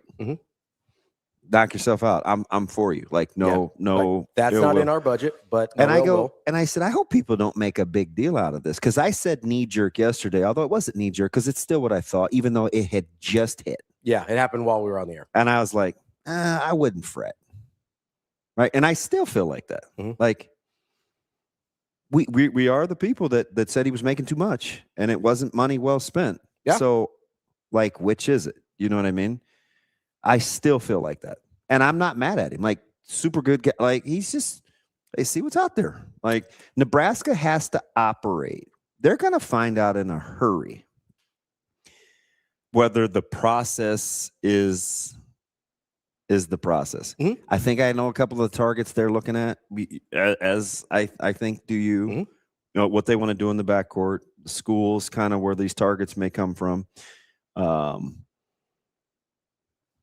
I can see how they're trying to build the money base. And it's so fluid, man. God, it sucks. It is. Here's the thing that I look at. If I'm Nebraska, I'm just doing from a strictly Chucky tats are dumb. I'm doing it from a strictly like 30,000-foot analytical viewpoint. Because Todd makes a really good point. He says B2 has really endeared himself to the fan base. That's why we're upset about him leaving now. I get it. I got no problems it's with the that. big red cowboy hat. It's the all of it. Like he has really, and he was important to the team as well. But there were a lot of things that he did outside of on the court that we really liked, and he felt like a guy that we could really root for. So I think that's a lot why we're kind of upset about him leaving now, and I don't have a problem with that at all. But if I'm looking at this from a strictly basketball roster construction, 30,000-foot view standpoint, I look at it and I go, okay, what are the most expensive positions in the portal, DB? Bigs and guards. What does Nebraska need more than anything? Bigs and guards. Point guard and a center. That's okay. Did I get that right? Let's go. Nailed it. Right? So if I'm looking at, hey, I need a point guard and a center because those are two of my best players. They're gone now, and I have to go find them. Now, I like Leo Curtis. I don't know if he's ready to take over that role. Oh, I don't know. I don't know. I like him from what we've seen. I have no idea if he's ready to take over that role. I understand. So they're probably going to go spend some money on a big. I don't think there is a logical replacement for Sam Hoiberg on the roster. I don't like there isn't. So you go out, you're definitely going to have to get a point guard, right? I think Nebraska looked at it and said, listen, we did the thing with Berke at center 2 years ago. We didn't really love it, right? We didn't love having to play him at center full time. I think it ate away some of his value in terms of versatility defensively. We probably don't want to pay him the way to replace the center that we need now. So what's left for Berke after we have to get these two high dollar positions? That's how I would look at it if I was Nebraska. So I said this before, and I'm sticking to it. Right. This is a couple months ago, and I said I like the way that they're trying to set up and position themselves for the roster next year as well with Rice and a younger Curtis. And I mean, who knows with Oogie, but I like Rice too. I like kind of the class. Now they'll get young. They're younger, obviously. I mean, you lose a ton of years. I mean, Mass has played 27 minus the 20 years. Jamarcus Lawrence has got a ton of experience. Hoiberg, ton of experience, 3-year guy. So you'll lose that, but I think you're looking for who they're targeting. I think in the portal, especially in the backcourt, he's 6'4", 6'5". His school played with pace. I think you kind of understand how they want to play. Even after paying a $1 million fee. Jeez, exorbitant. I don't know. You have to kind of base it on what you think you're going to get from Curtis, maybe? I think so. I think that's important. That is important. Like how much you want to spend on a point or on a center depends a lot of what you think of Leo Curtis. And it's so frustrating because the market is, volatile. Oh, yeah. Especially for bigs. The market for bigs is crazy. I mean, Badunga can't set the market. No. There's not a lot like Badunga. But I do wonder if you're like, well, if that's what he got, I'm the second best center. What do I get? Or I'm the third best center. That gets messy in a hurry. That's why if you're Creighton and you got Arunse early, I don't know what they had to pay for him, but I think getting a guy early before the market was set is. And if you're going to spend the money, you got to be thinking on super high potential and multiple years, right? Is that kind of the prerequisite if you're going to spend more than you normally would? Those would be my prerequisites, is not a one and done, and I'd like all conference ceiling. No, wouldn't we all? I mean, if you got to go above and beyond and you're Nebraska, like that's what you have to be thinking. Yeah. If you're going outside of slot, like whatever you have slotted for that, especially at the big where you're like, well, we do kind of like Leo Curtis. You want to go above and beyond and spend on somebody else when you're going to have to pay price to say, I'm sure, I'm sure Asijan's making some money. I don't know what they're doing to Frager in terms of what he's going to make this year versus next year. We forget because of Asijan's socials. He's a pretty good player. you do get him healthy. Yeah. Like, I think that matters. But and appears to be living his best life. You're also going to have to pay him, right? Like, so I think there's a lot there where you're going to have to make some sound financial decisions. And there it is. I agree, JPB. Reasons to overpay. Really skilled with high ceiling. Reasons not to overpay. He just plays so hard and fans love him and all that crap. Well, he keeps it a buck, don't he? Let's take a quick break here. We got Brian Edwards coming up next to get our picks in for the week.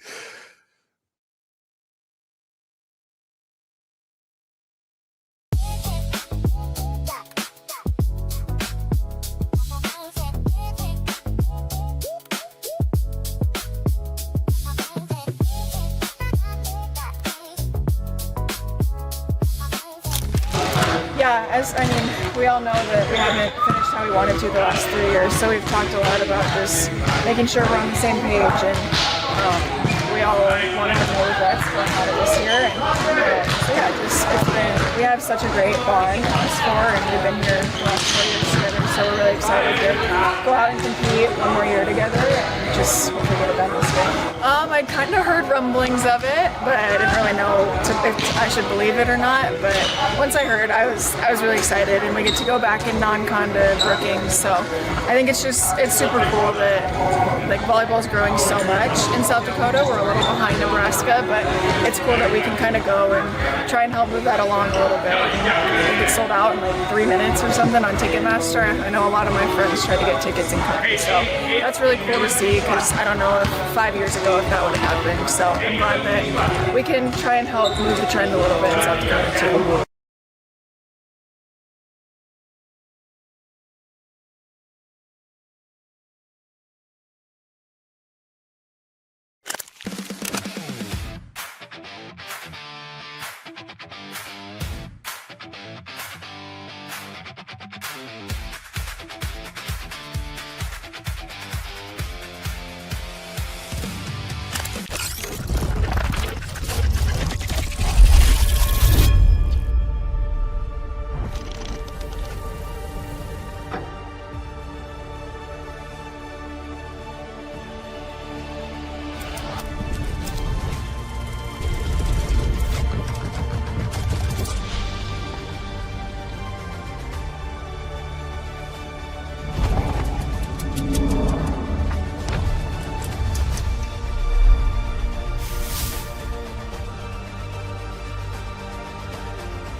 You're listening to Hurrdat Sports Live.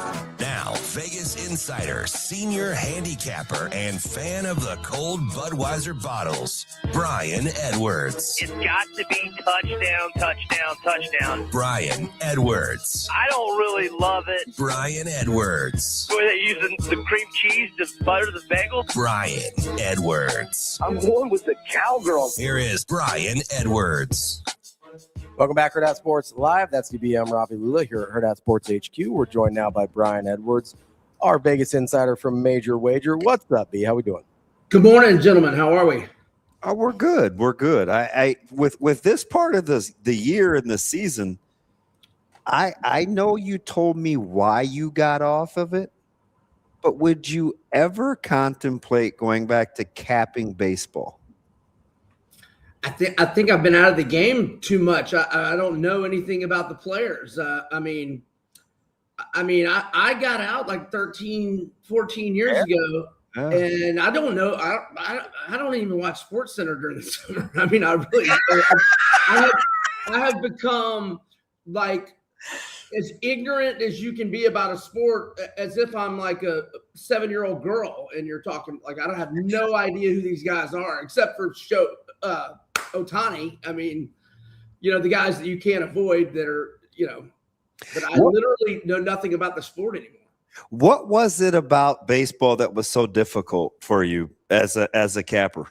No. I thought it was the easiest sport. You just had to be on top of it so much. And after the late August through March Madness grind, the last thing I wanted to do was jump into a sport you have to be on top of every day. I mean, if you go on a vacation for 3 or 4 days, you're out of it. You don't know what bullpens are tired. You're not on. I mean, you have to be on top of it for 5 months on a day-to-day basis. And I think I just needed the mental break, if you will, from stressing on games we have and I couldn't do it, but there was a fantasy baseball draft on the same night as I was doing the March Madness teams draft. And this is what the sports network. So guys that are in sports, for the Husker Radio Network, Brian, and even a couple of the guys were so leery about getting in daily baseball fantasy because of it's a grind. The time commitment. Yeah, it's a grind. Yeah.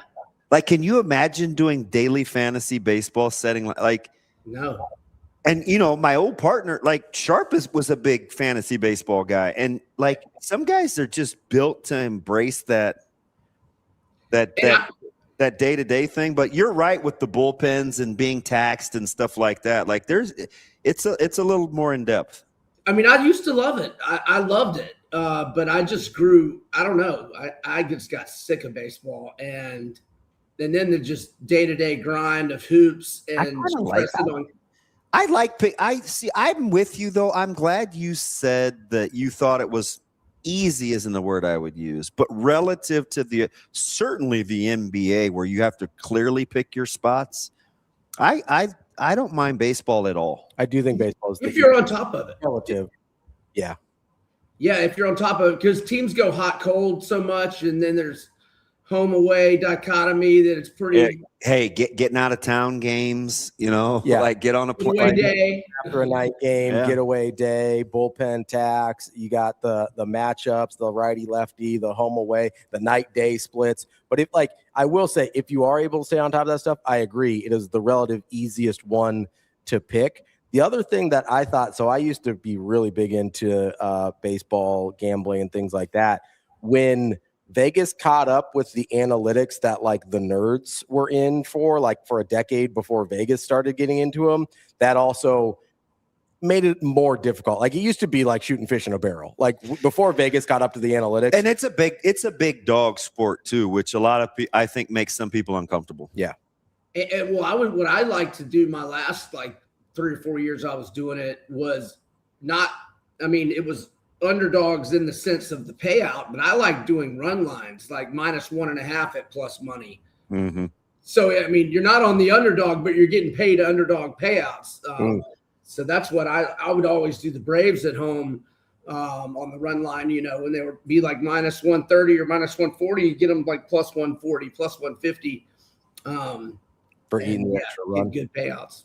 Yeah. All right, let's get to it. You obviously like a few spots here in the NBA. It's been tricky, man. And you got to kind of find the value. It seems like you have. Where are we starting?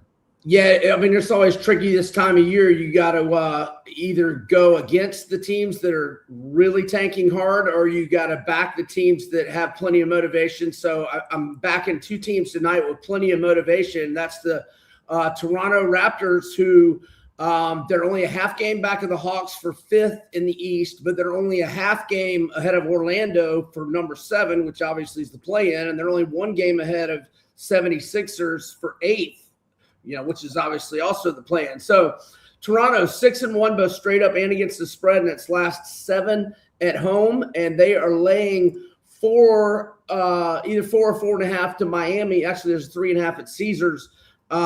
And they just beat Miami at home 121-95 2 nights ago. led by 13 at the end of, or I'm sorry, at halftime, 18 going in the fourth. They just dominated. They dominated them twice at Miami earlier in the year, beat them 112-91 in South Florida and beat them 106-96. So they've beaten them by double digits 3 times this year. They're motivated tonight. I like the Raptors at home laying 4-ish to the Heat. Mm-hmm. Oh, and then I'll just jump into the other one. Let's go Rockets -4 at home to Philly. Now both teams are motivated. As for the Rockets, where did my standings page go?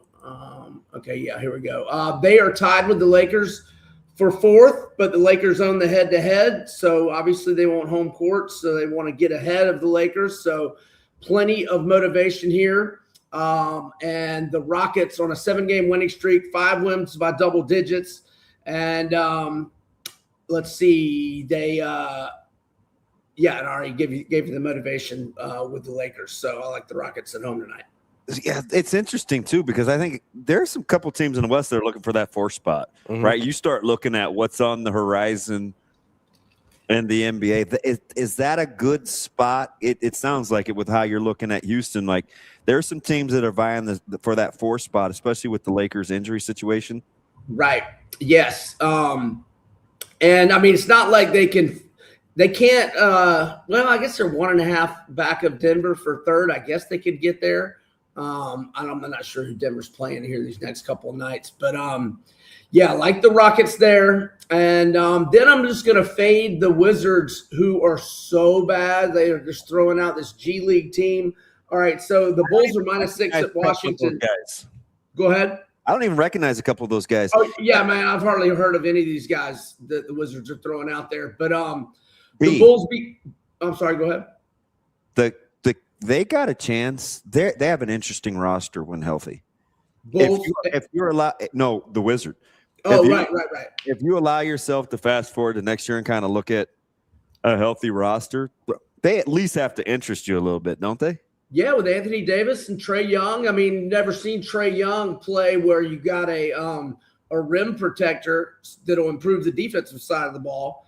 We've never, because Trae's going to facilitate. Just out of the where's Ravi on Trae? I'm just curious. I'm just curious.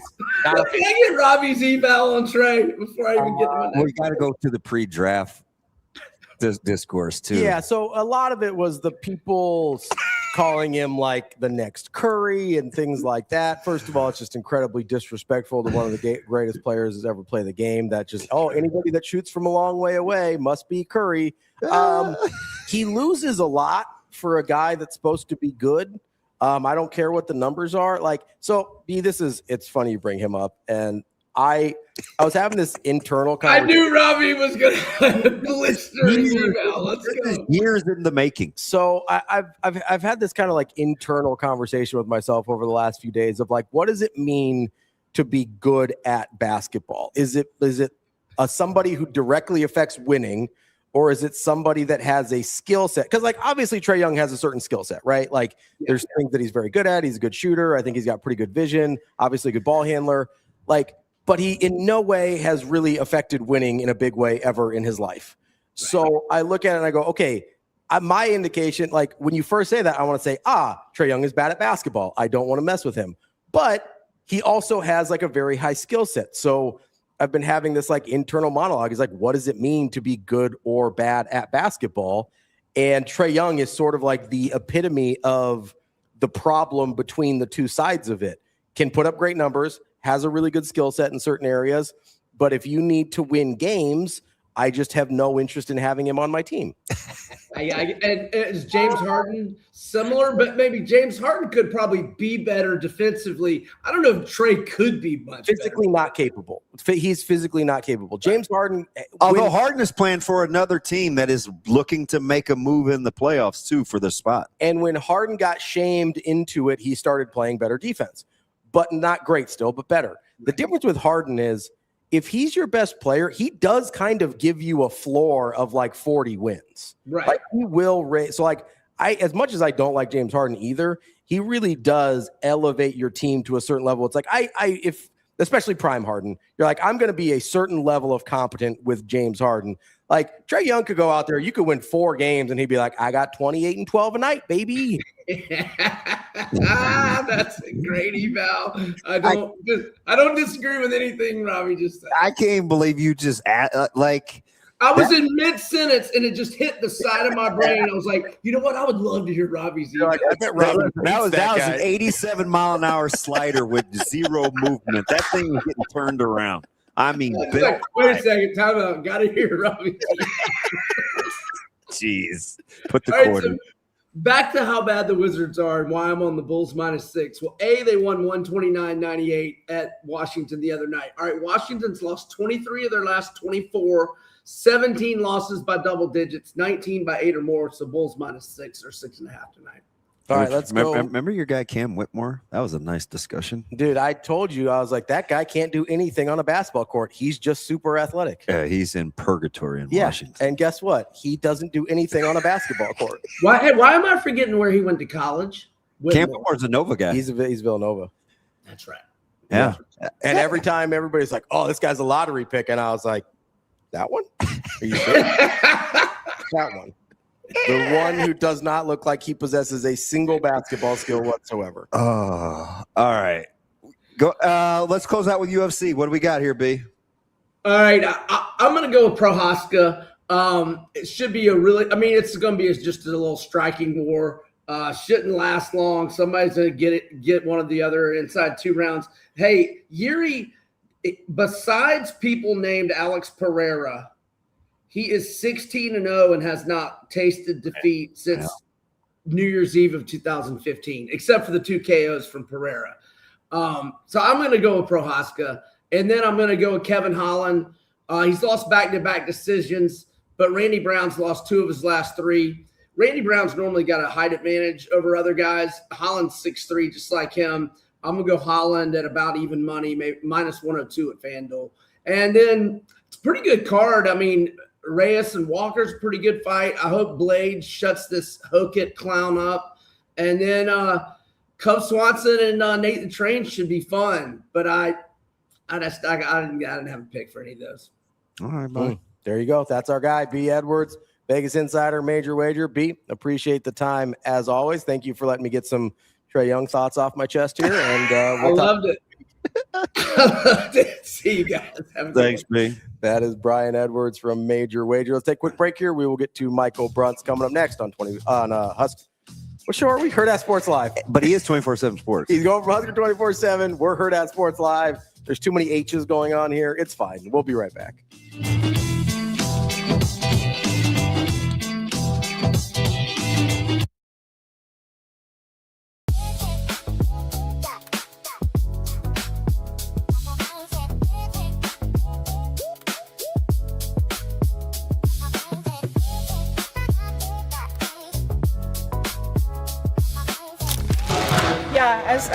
We all know that we haven't finished how we wanted to the last 3 years, so we've talked a lot about just making sure we're on the same page, and we all want to have no regrets going out of this year.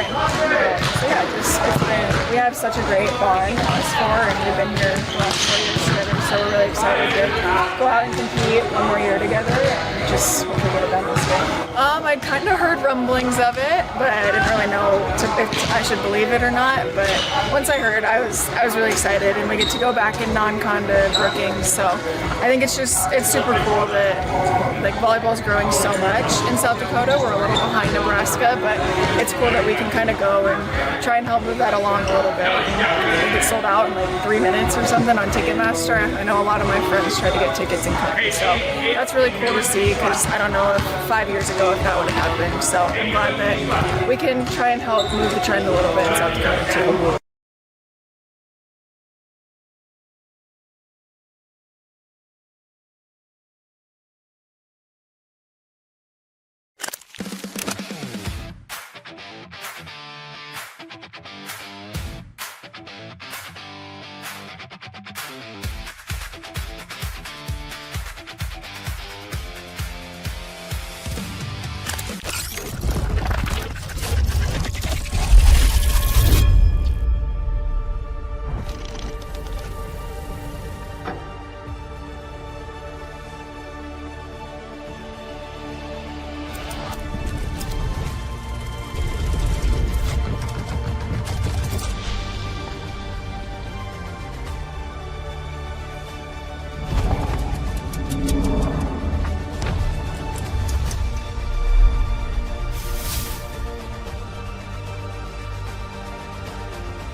mean, that's what we talked about after the game. I mean, it's been a while since we've kind of had that toe-to-toe, punch for punch, the intensity, back and forth from both sides and both teams. And we've been on the right side of so many of them. I mean, it's baseball. I mean, you're not gonna win every game. I mean, we were in position to win the game, and we just didn't. And we didn't execute a pitch. And hats off to them. I mean, they got the hit. I mean, we've been getting that hit, and we didn't get it tonight. And I think probably the one thing I'll take away that the one regret is that we just didn't respond to that emotional moment in the 6th inning. We didn't respond offensively to that moment and didn't punch back. That was almost like, hey, that was the moment that we always punch through, and we didn't do it. And we just didn't finish the game off that way. That's probably my one regret, but it was a hard-fought baseball game. And, again, it's a real tough night to hit. So we knew it was going to come down to free passes, and, we didn't play clean defense tonight. And, they didn't play perfect either. They walked us and hit us a few times too, and we just didn't get the key hit, and they did.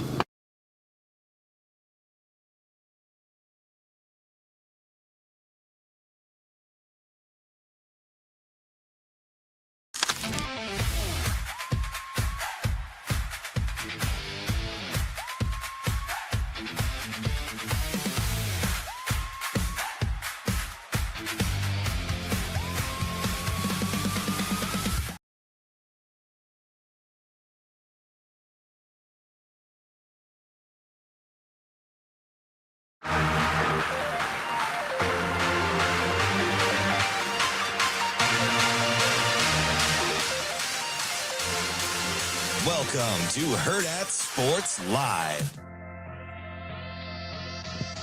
Welcome back, Hurrdat Sports Live, presented by Next Gen Male Medical. That's DBM Ravi, Lulla here at Hurrdat Sports HQ. We are joined now by Michael Bruntz from Husker 24/7. Bruntz, what's going on, man? Not much. How you guys doing? Oh, geez, you good, Bruntz?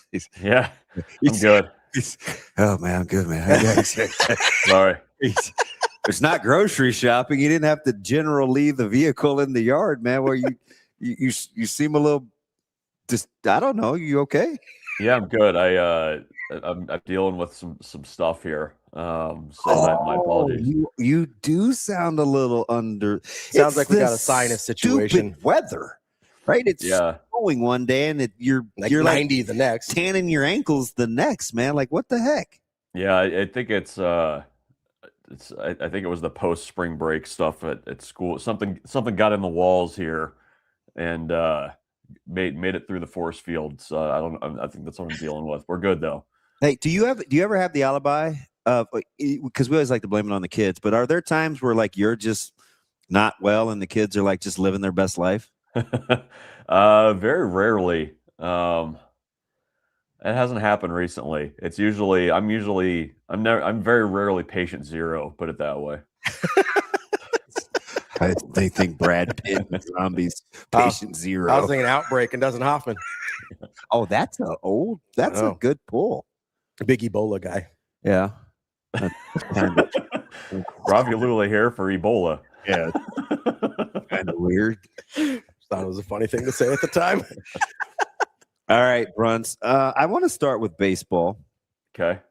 Only because I was fascinated by Coach Bolt's explanation for the ejection.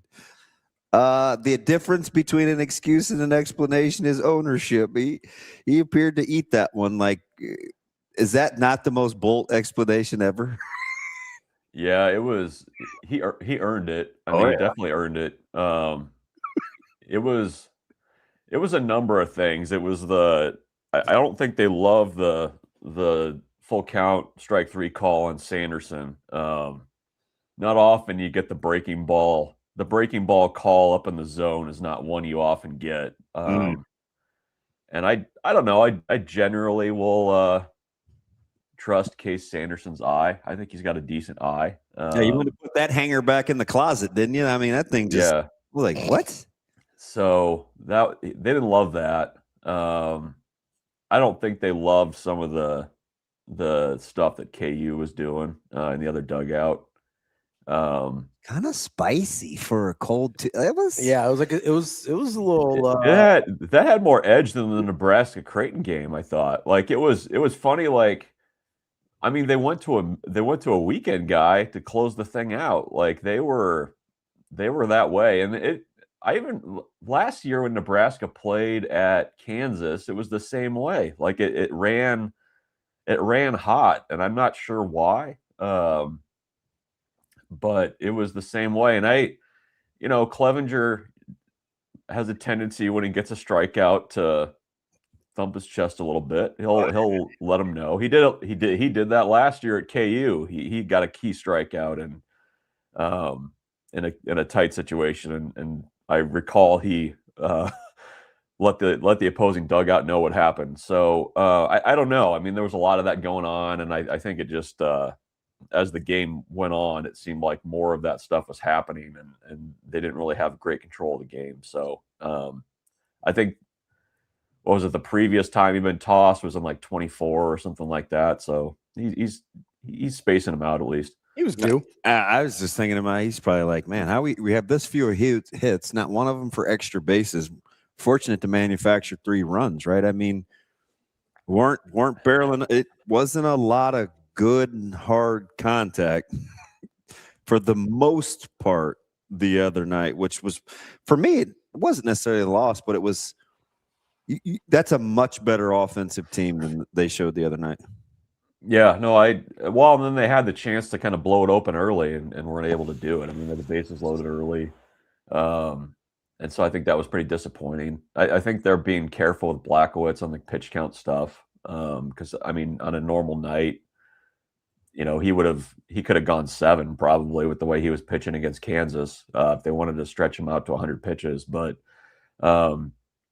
yeah, I think it was just kind of it was a game that they have not played that way often this year. And I think that was maybe the disappointing part of it, was even though the bullpen gave up the lead, you just, for the, rare time this year, you haven't had the lineup there to kind of bail them out. And that's been the secret sauce, I think, for him, is, scoring 7-8 runs in midweek. That makes that margin for error a little bit wider than having to win 5-3 or, only scoring 3 runs. Level of concern with the Bats heading into one of their 2 biggest series of the weekend, or of the season this weekend. Not too concerned. I mean, I think it's, I don't know. I hate to say, like, oh, well, it's good you lose a game. And I mean, it was probably a little bit of a wake-up call for him. Somebody comes into your stadium and, doesn't push you around, but they basically stood in there and went punch for punch with Nebraska. And it had been a while since you'd seen a team do that. So maybe that wakes him up a little bit going to Oregon. Oregon's an interesting team too. I mean, they lost a midweek last night to Portland. Yep. Apparently don't play Portland at like, yeah. I mean, that's a few of those now for the old Pilots. Yeah. Well, that was, I mean, they were in the 60s RPI wise going into that game. I was surprised by that, but yeah, they Oregon scores 3 in the 7th, and you're feeling okay about things, and Portland answers back with a 6th spot. So I don't know. Oregon feels like they'll probably be a fairly desperate team going into this one, given that they lost the series at Michigan. You dropped the midweek. This is a really key series for them as well in terms of getting in the conversation for things. I mean, I didn't look after last night's loss, but they were a lower RPI team than Nebraska was. So it's a big series for both teams for very different reasons. I don't expect 13 runs like Portland had last night, but do you see some opportunities if you can get to Oregon's to the bullpen? Yeah, I think so. I think Nebraska, Tuesday night aside, I mean, I think they're a fairly confident offensive team. I think getting Jeske back gives you a little bit of lineup flexibility that you maybe didn't have, the previous couple weeks. And Grigo's hitting, Red Stokes is hitting, and it's, I'm expecting a series where it's going to feel a bit like a regional in some ways. I mean, these are 2 good teams.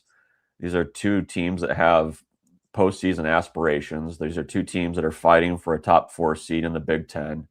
The last time these two teams played, Nebraska really kind of took it to Oregon here in Omaha and the tournament.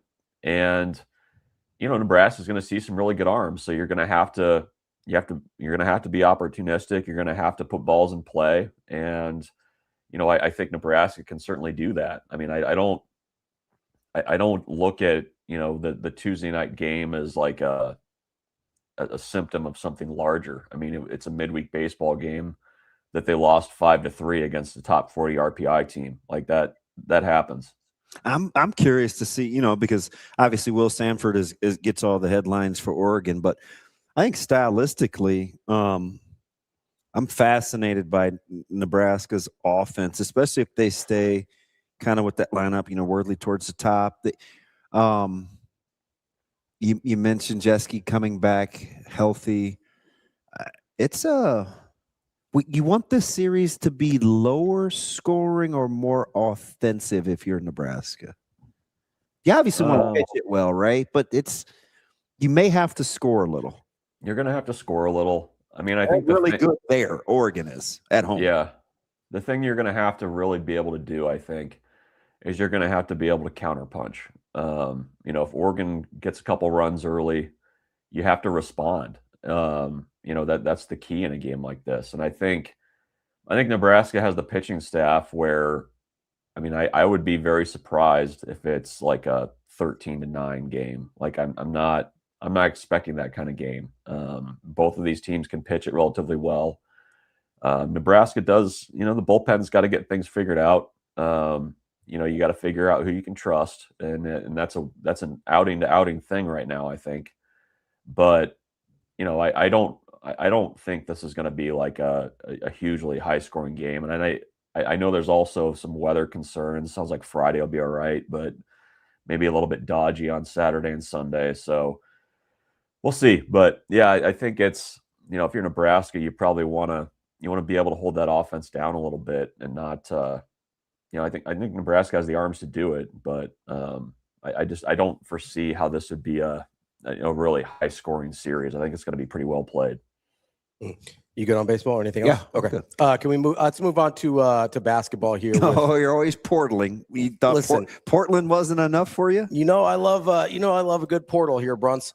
Obviously, Berke announces he's going into the portal, gives his little goodbye letter, makes it seem like he's not really testing the waters, like he's leaving.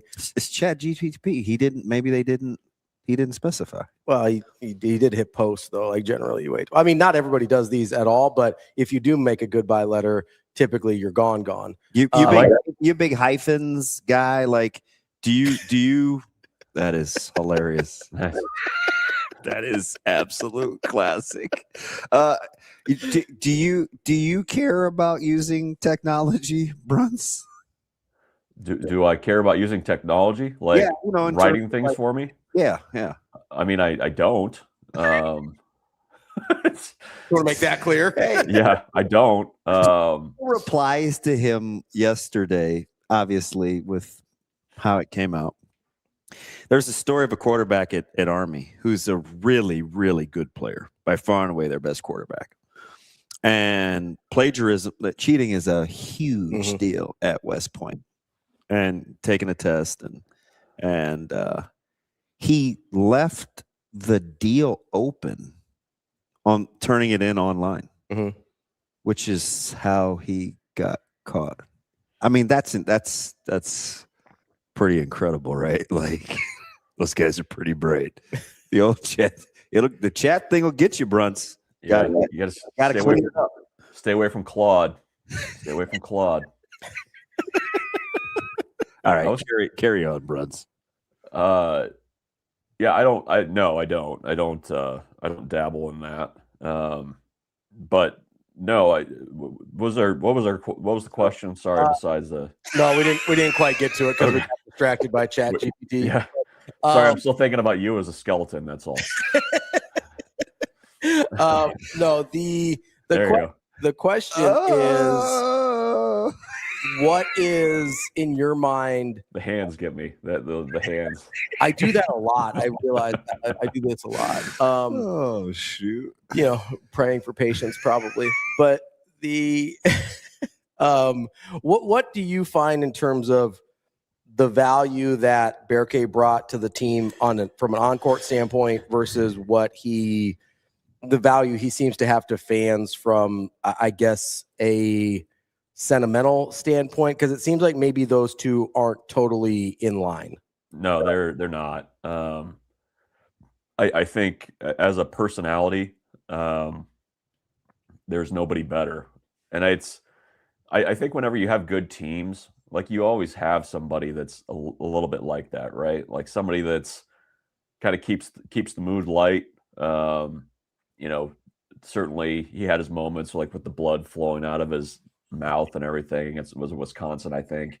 You know, where, you know, the off the court type stuff he was excellent at. And I think, you know, when you had the long run of the undefeated season and everything else, I mean, just having somebody to kind of break the tension like that, like he was the ultimate locker room guy.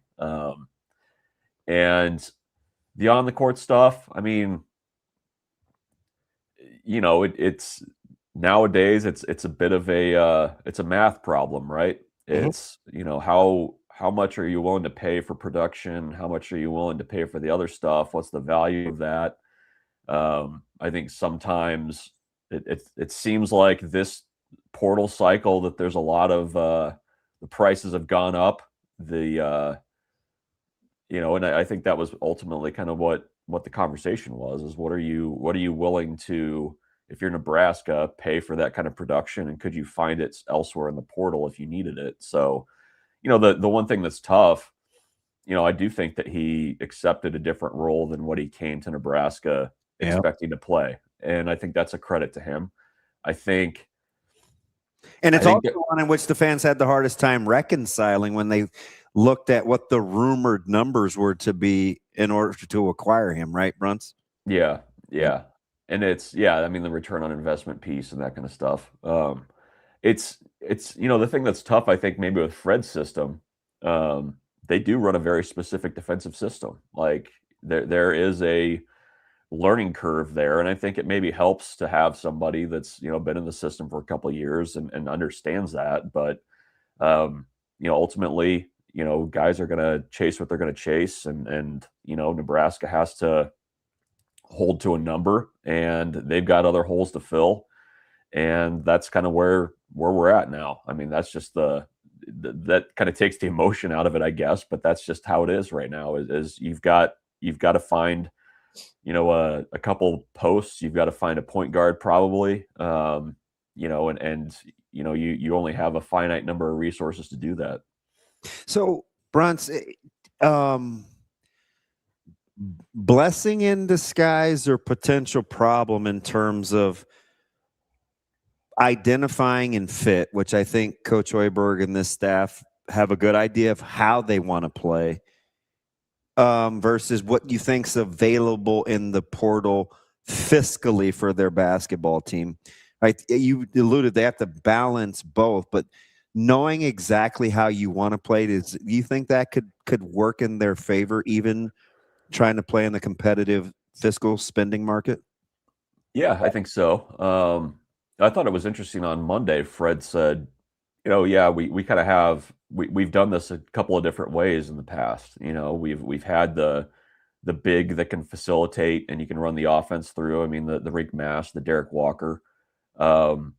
You know, they've also had in his past, you know, some point guards that have kind of handled that role as well. Maybe not as much at Nebraska, but certainly at Iowa State, that was the case. So he says, you know, we're going to see what's out there. We're going to, you know, kind of fit the pieces to you know, that you're able to accumulate to your offense. And that's kind of, I think, the big question is, you know, do you have somebody like I think they know how they want to play, but, you know, is somebody coming in as a first-year player in Nebraska's system going to be able to do everything that Rink did in year 3? I mean, that's a tall ask. That's probably an expensive ask if you're really finding the right person. But Yeah, I mean, they know what they want to do. I think they've kind of got a blueprint now, and it's just a matter of seeing how everything lines up. But I mean, from what I understand, if you're 6'10" or taller, you should be in the portal right now because everybody's writing checks. So get in there now. Yeah, it's so cyclical how now it's size. Just 2 years ago, it was shoot the three. Mm-hmm. We saw big teams play in the big physical old teams play in the championship, and now we want big physical old teams. Like it's fascinating. But Ravi asked a question a couple of different ways the last couple of days, Bruntz, about how he thinks college basketball is moving. This is on the heels of Self going back to Kansas, kind of the blue blood status with Carolina. Is there a blueprint to a way to play outside of just spending money? His philosophy, you can stop me if it's not right. His philosophy is kind of what you talked about with Hoiberg. Know how you want to play, like get specific kinds of players, and then maybe not that you don't deviate, but it's you don't compromise and you don't overpay for guys that don't fit that mold, right? Yeah. So like the thing that and it's part of that is, and we were talking about this specifically with Blue Bloods, and so like Nebraska is in sort of a different spot because we were talking a lot about like Duke and North Carolina specifically with this, but Nebraska is kind of in a different spot. But we were talking a lot about player acquisition versus player retention, right? Like going out and getting new guys every year, kind of like the Michigan model that won them a national championship this year, or the retention model where you go, hey, can we keep a group together for even 2 consecutive years so that we give ourselves a chance? And my argument was heavily in a vacuum for the player retention model, but I'm curious what you think, given Nebraska's place in the college basketball world, what is the most practical model for them to try and win on a consistent basis? Yeah, I mean, this is not fitting into your question, but it's got to be a little bit of both. Like I think a place like Nebraska, you need to always have a pool of guys that you're bringing through the program. Like I think that's it's a different conversation for a place like Nebraska versus a Kansas or North Carolina or whatever.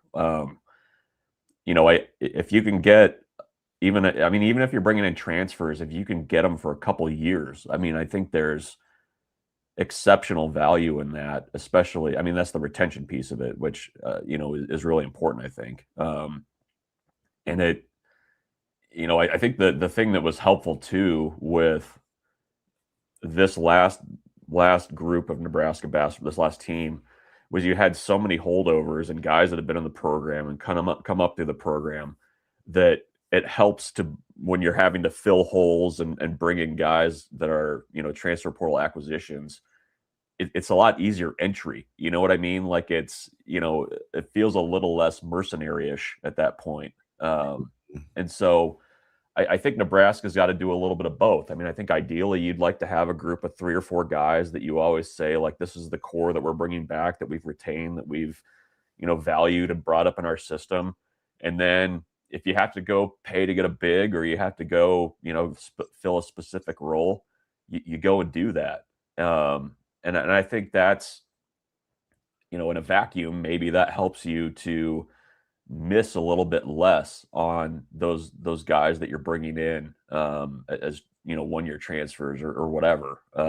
So that's a long-winded way to say, like, yeah, I think Nebraska has to focus a little bit more on retention. I think you guys were talking about, just this idea of getting old. I mean, I'm fascinated by like roster makeup in the transfer portal era, because you look at, and not even in basketball, like look at Nebraska baseball this year. This is an extremely old team. Yep. And they have that core group of guys like the Dylan Carries that started as freshmen, went through the program, and then you're filling in holes here and there. Football is a little bit different because the rosters are so much bigger, but I do think there's a ton of value in being old and staying old. And I think the way that you do that is by kind of having your like cohort of guys that you move through, and then you just kind of supplement here and there with guys that you get out of the portal. So here, sorry, go ahead. Here's the thing that I think is really tricky about basketball versus football, right? Obviously, in both sports, you're going to have guys that perform well and have the risk of them entering the transfer portal and taking a higher NIL deal somewhere else, right? But the hard thing about basketball versus football is football, you can recruit the best players in the country, and if things go well, they have to be there for 3 years, right? Like that's just, they're not allowed to leave for the pros. Whereas the best players in college basketball, like I think this is the problem that Duke has right now. We've talked a lot about Duke this week, whether they even are capable of changing how they operate. Well, if it wouldn't be cool to be a one and done, Duke could still function without having to change their blueprint. So that's what I mean, though, is they've got this problem where they recruit the best recruiting class pretty much every year, and they never have any of those guys for more than 1 year. And there are 3 teams in the history of college basketball who have ever won a championship with a true freshman leading scorer. So that is the fundamental problem with where Duke sits right now. Because yes, they get the number 1 pick, like almost like or number 2 pick or whatever, like a top 3 pick every single year, and a couple more guys in the lottery, and it has gotten them basically nothing for the level of talent they've acquired year after year after year. Yeah. Well, it's football is tough too, because I mean in basketball you at least like there's the one and done stuff, but like I think you also just get a better feel of like, is this going to work for us? Like, is this player going to, whereas in football, it's like you're bringing in, let's say, a really high ranked lineman. Like you're still probably getting a couple years there of like trying to figure out like, what is this guy? So the time frames are a little bit different, but yeah, I agree. I mean, I think if you can find a group of guys that you can hold together, and it's hard to do, and it's expensive to do. I mean, you even look at, Nebraska football having to retain the guys that they did, and they retained a lot of guys. That's to retain like a third-year player is not cheap in any sport. So it's an interesting discussion, but I mean, there's just so much, I think, value in having 22, 23-year-old guys playing on your roster that have been through it a little bit versus trying to completely reset the deck every year, no matter how talented those guys are that you're bringing in. I mean, it just feels like the less volatility there, the better. Like you just know what you're going to get. Yeah, part of the thing that I've always thought that JUCO jobs were the hardest jobs in the country in terms of coaching, because you're basically doing what we're talking about. They've always had to reset almost their entire, almost regardless of sport, almost their entire roster every single year.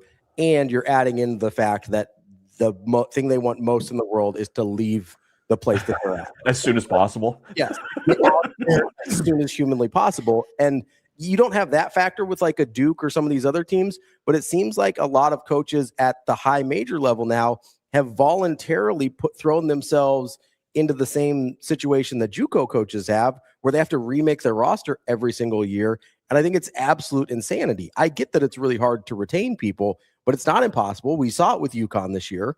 We've seen it with teams in the past where you can keep guys for a couple years at least. And it really, really seems like teams have just, whether subconsciously, accidentally, whether they meant to do it or not, they have put themselves in this position where basically they've turned into JUCO coaches, but we're dealing with millions and millions of dollars instead. Bruntz, it's just fascinating to listen as the third party here, because there's a couple of different ways. Number one, I think if Nebraska is still going to fancy themselves as kind of developmental, I think retention better be first, right? Like retention and then supplementing, generally speaking.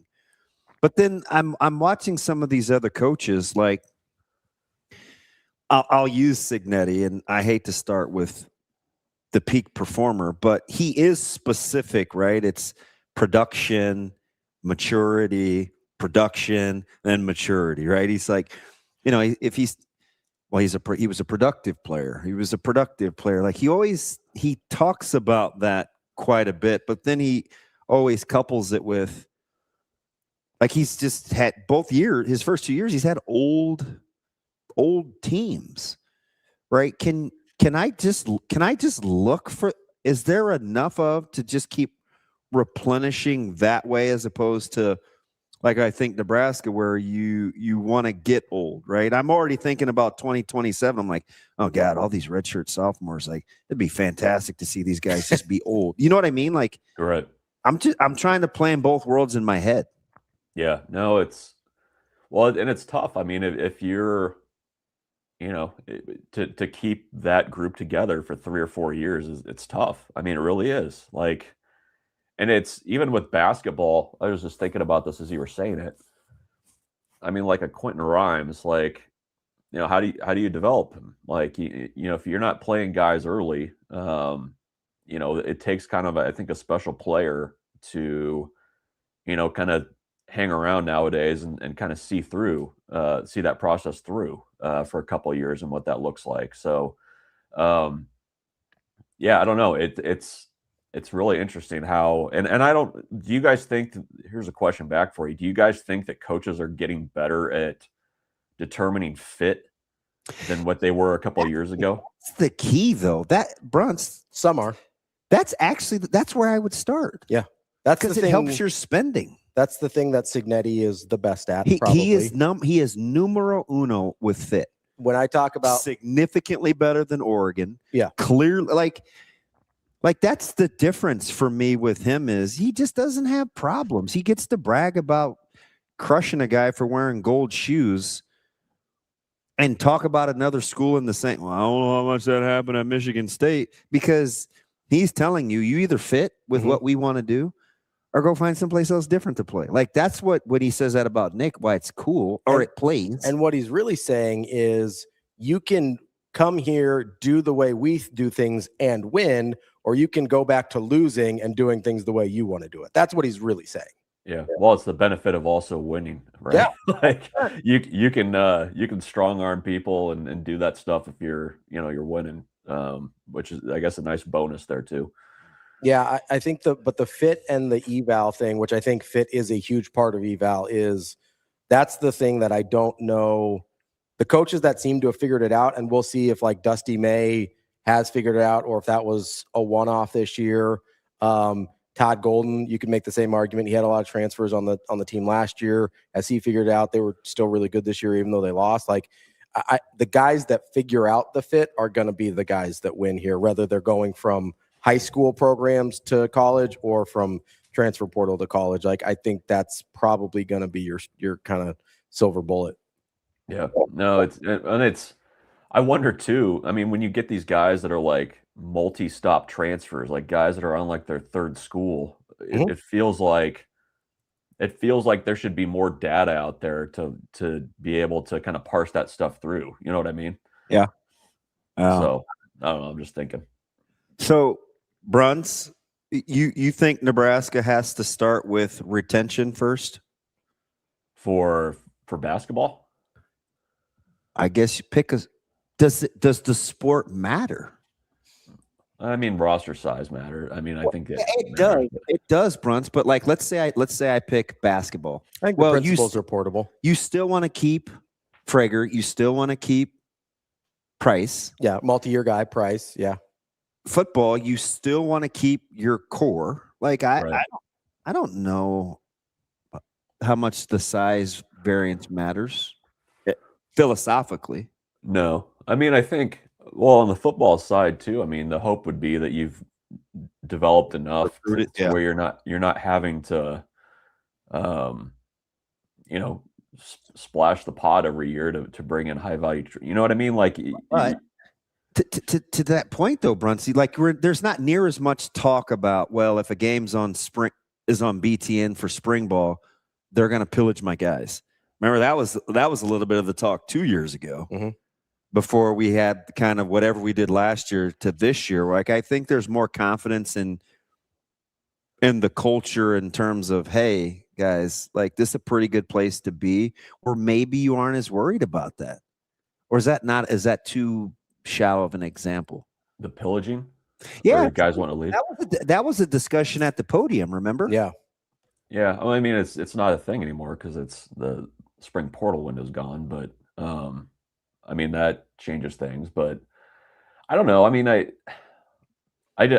think, like I said earlier, I think there's just a lot of value, and if you have, like, as an example, like Justin Evans, like what if you had to go find him in the portal or somebody like him, like it just makes a lot of sense in my very small brain that you would want to keep that guy rather than having to go and find somebody. Or if you have a young core of guys that you feel like is kind of on the cusp, there's more value in keeping those guys around and playing that string out. I mean, it's because you think about it, like how much have you invested in those guys already to, grow them into players that can help you. I mean, like it makes sense to keep them and until it doesn't make sense anymore. So I don't know. I mean, I don't think Nebraska is unique in that. I think there's a lot of programs that would benefit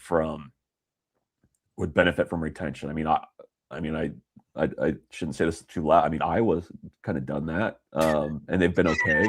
Kind of mumbled through it. There's this one school really good to the east that's kind of done that. Yeah, I mean, so there's schools like that where I don't think Nebraska is alone in that. I think there's some value in that if you can develop guys and bring them along. Bruntz, appreciate the time as always. Good stuff. Thanks for letting us take you into some different directions here, and I hope the weather cooperates with your sinuses soon. Yeah, it's rain today. It's gonna be like 80 early next week, so we'll see what happens. Yeah, I don't like your chances, but I do hope. Do you pay attention to the pollen count, Bruntz? Are you kind of that guy? I don't. I can usually tell if it's bad. It's got an internal detector. Yeah, it's like crap. That's all right. All right, buddy. Yep. See you guys. That's Michael Bruntz, Husker 24/7. Let's take a quick break here. That's DB. I'm Ravi Lulla. We will be right back. More Hurrdat Sports Live.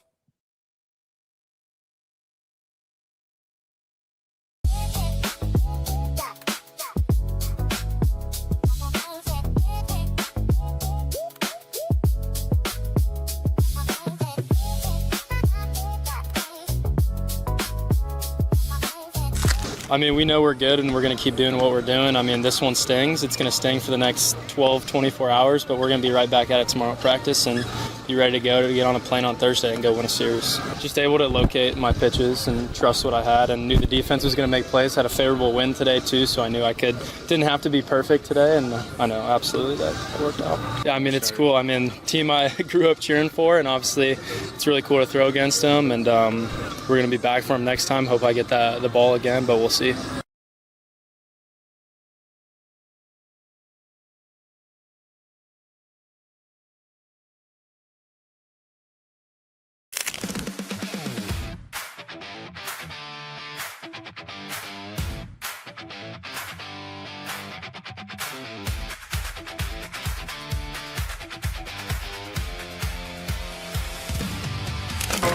Honestly, being over here has been fine. There's some things facility-wise that we have to get used to, but I don't think it's bad to go through a little adversity and some changes and kind of have to be out of our comfort zone for the spring. So it's been working out really well, and I feel like we're getting a lot of work done.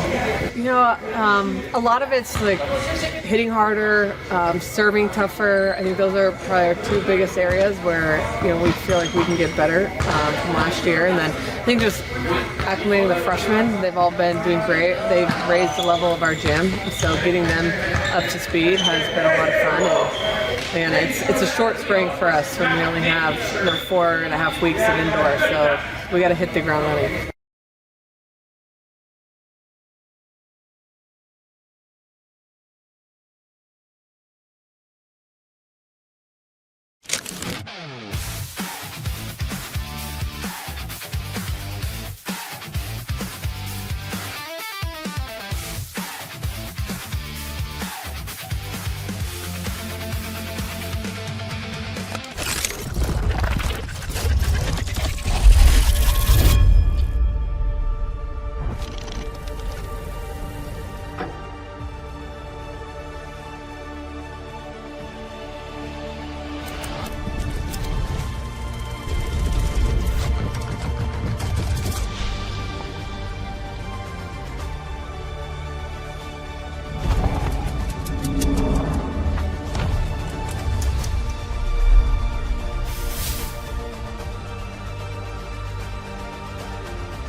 we all know that we haven't finished how we wanted to the last 3 years, so we've talked a lot about just making sure we're on the same page, and we all want to have more regrets going out of this year. And so yeah, we have such a great bond, us four, and we've been here the last 4 years together, so we're really excited to go out and compete one more year together and just hopefully get it done this year. I kind of heard rumblings of it, but I didn't really know if I should believe it or not. But once I heard, I was really excited, and we get to go back in non-con to Brookings. So I think it's super cool that like volleyball is growing so much in South Dakota. We're a little behind Nebraska, but it's cool that we can kind of go and try and help move that along a little bit. We get sold out in like 3 minutes or something on Ticketmaster. I know a lot of my friends tried to get tickets and couldn't, so that's really cool to see, because I don't know if 5 years ago if that would have happened. So I'm glad that we can try and help move the trend a little bit in South Dakota too.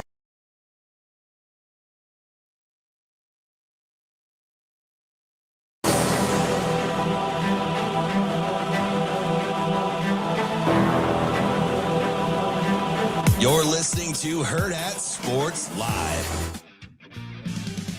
Welcome back, Hurrdat Sports Live. That's DBM Ravi Lulla. We just dropped earlier during the show, actually, the next Patreon episode. I kind of liked it. There's a little game breakdown from the spring game, couple more plays.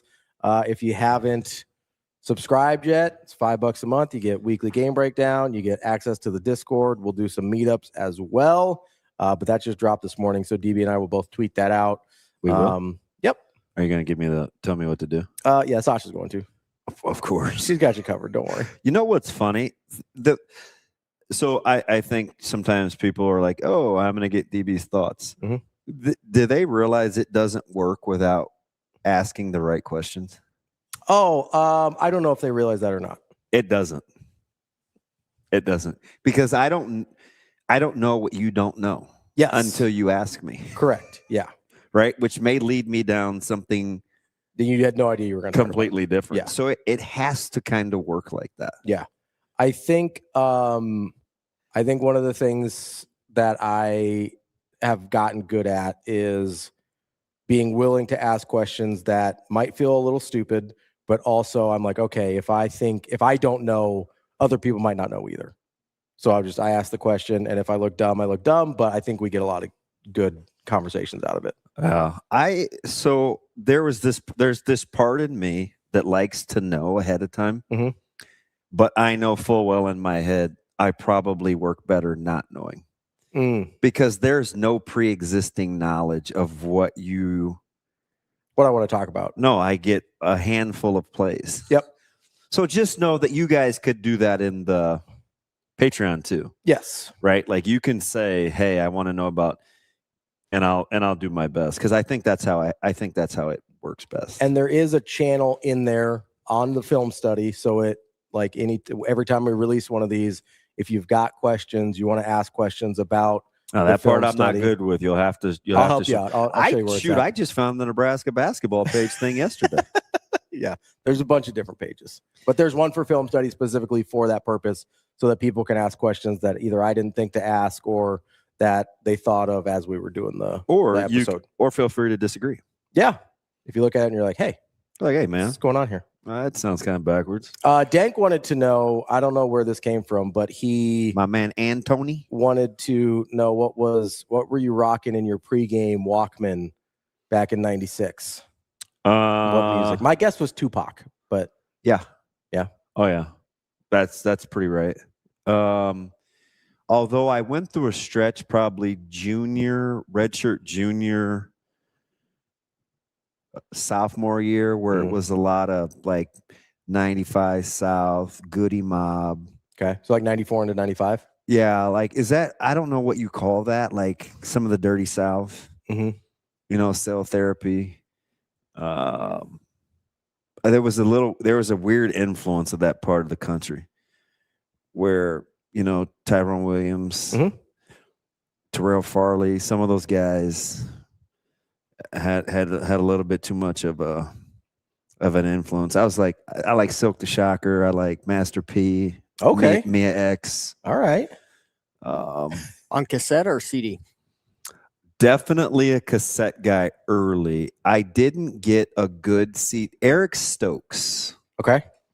Showed me a good non-skipping CD player. That's what I was wondering. It was like $45. It took a long time to get CD players that were good at not skipping. And he always had Stokes. I don't know. Maybe he was like super fluent family. I didn't pay much attention to that back then. Mm-hmm. But he always had the cool electronic stuff. Yeah. He had the cool headphones. He had the cool disc player. Mm-hmm. But LP was my roommate on the road. So, and he's a huge Pac guy. So we listened to Pac, PAC. Yeah, a lot of Tupac. He's a West Coast guy. What? I thought you said Pac guy at first. No, like and so I was like, wait. No. I was like, we're talking about Pac. He actually came in as kind of a purist. Really? Oh yeah, kind of a straight edge guy. Yep. Yeah. So that was a. Dank said Southern rap had its heyday in the 90s. Yeah, man, it was. Yeah, I was. Oh yeah. Ooh, Cornflicted. That's a good idea. I'll put a sports betting page on there if people want to put their picks and what they're on. Kenny Cheatham had an influence on me too. Yeah. Yeah. Wasn't he a really good basketball player? Cheetos? He's sensational. Is that the guy that's the guy you usually talk about when you're talking about playing pickleball with those guys? The three bet, and no disrespect to Barry Miles or Lorenzo Brinkley. Lorenzo Brinkley is in this discussion, but it was Eric Alford, Kenny Cheatham, Eric Warfield. Alford, the tight end. Yes. And from High Point. Yep. Warfield. And he stayed high. Defensive back. Yep. Yeah. Texarkana. He's the one that played for the Chiefs for a long time, isn't he? Yeah, I think 4 years. Yeah. Yeah. Warfield turned out to be a lot better of a pro. Yeah, I think than people thought. Yeah, like I think he surprised. And the thing I loved about Edub, he wore it proudly. That he's better in the pros? Yeah, like or that people didn't think he was very tough. Gotcha. He was kind of a pretty boy. And he was like, hey, man, I'm just going to do me. Like he never took the thing I love about he never took himself seriously. People would try to be mean to him, talk crazy. He's like, yeah, whatever. Is Alford's the guy that caught the 2-point conversion? Correct. Okay. Great hooper. Really? Yeah. Our intramural team was. I mean, that makes sense. A lot of tight ends are really good hoopers. I mean, we were loaded. And, True played in the middle. Yeah. Who was a great basketball player from Pius. Yeah. Adam? Yes. Yeah. That's a good group. Oh, yeah. Two-year champs. I remember, though, you talking about Kenny Cheatham just being a baller. Unbelievable player. Really? Yes, gifted. Super gifted. Yeah, I don't think I got a good CD player. Like I had Sony. some. It was a case, man. It was yellow. I remember. Yeah. And I used some of my bowl money. Oh, really? Yeah. They were expensive. Yeah.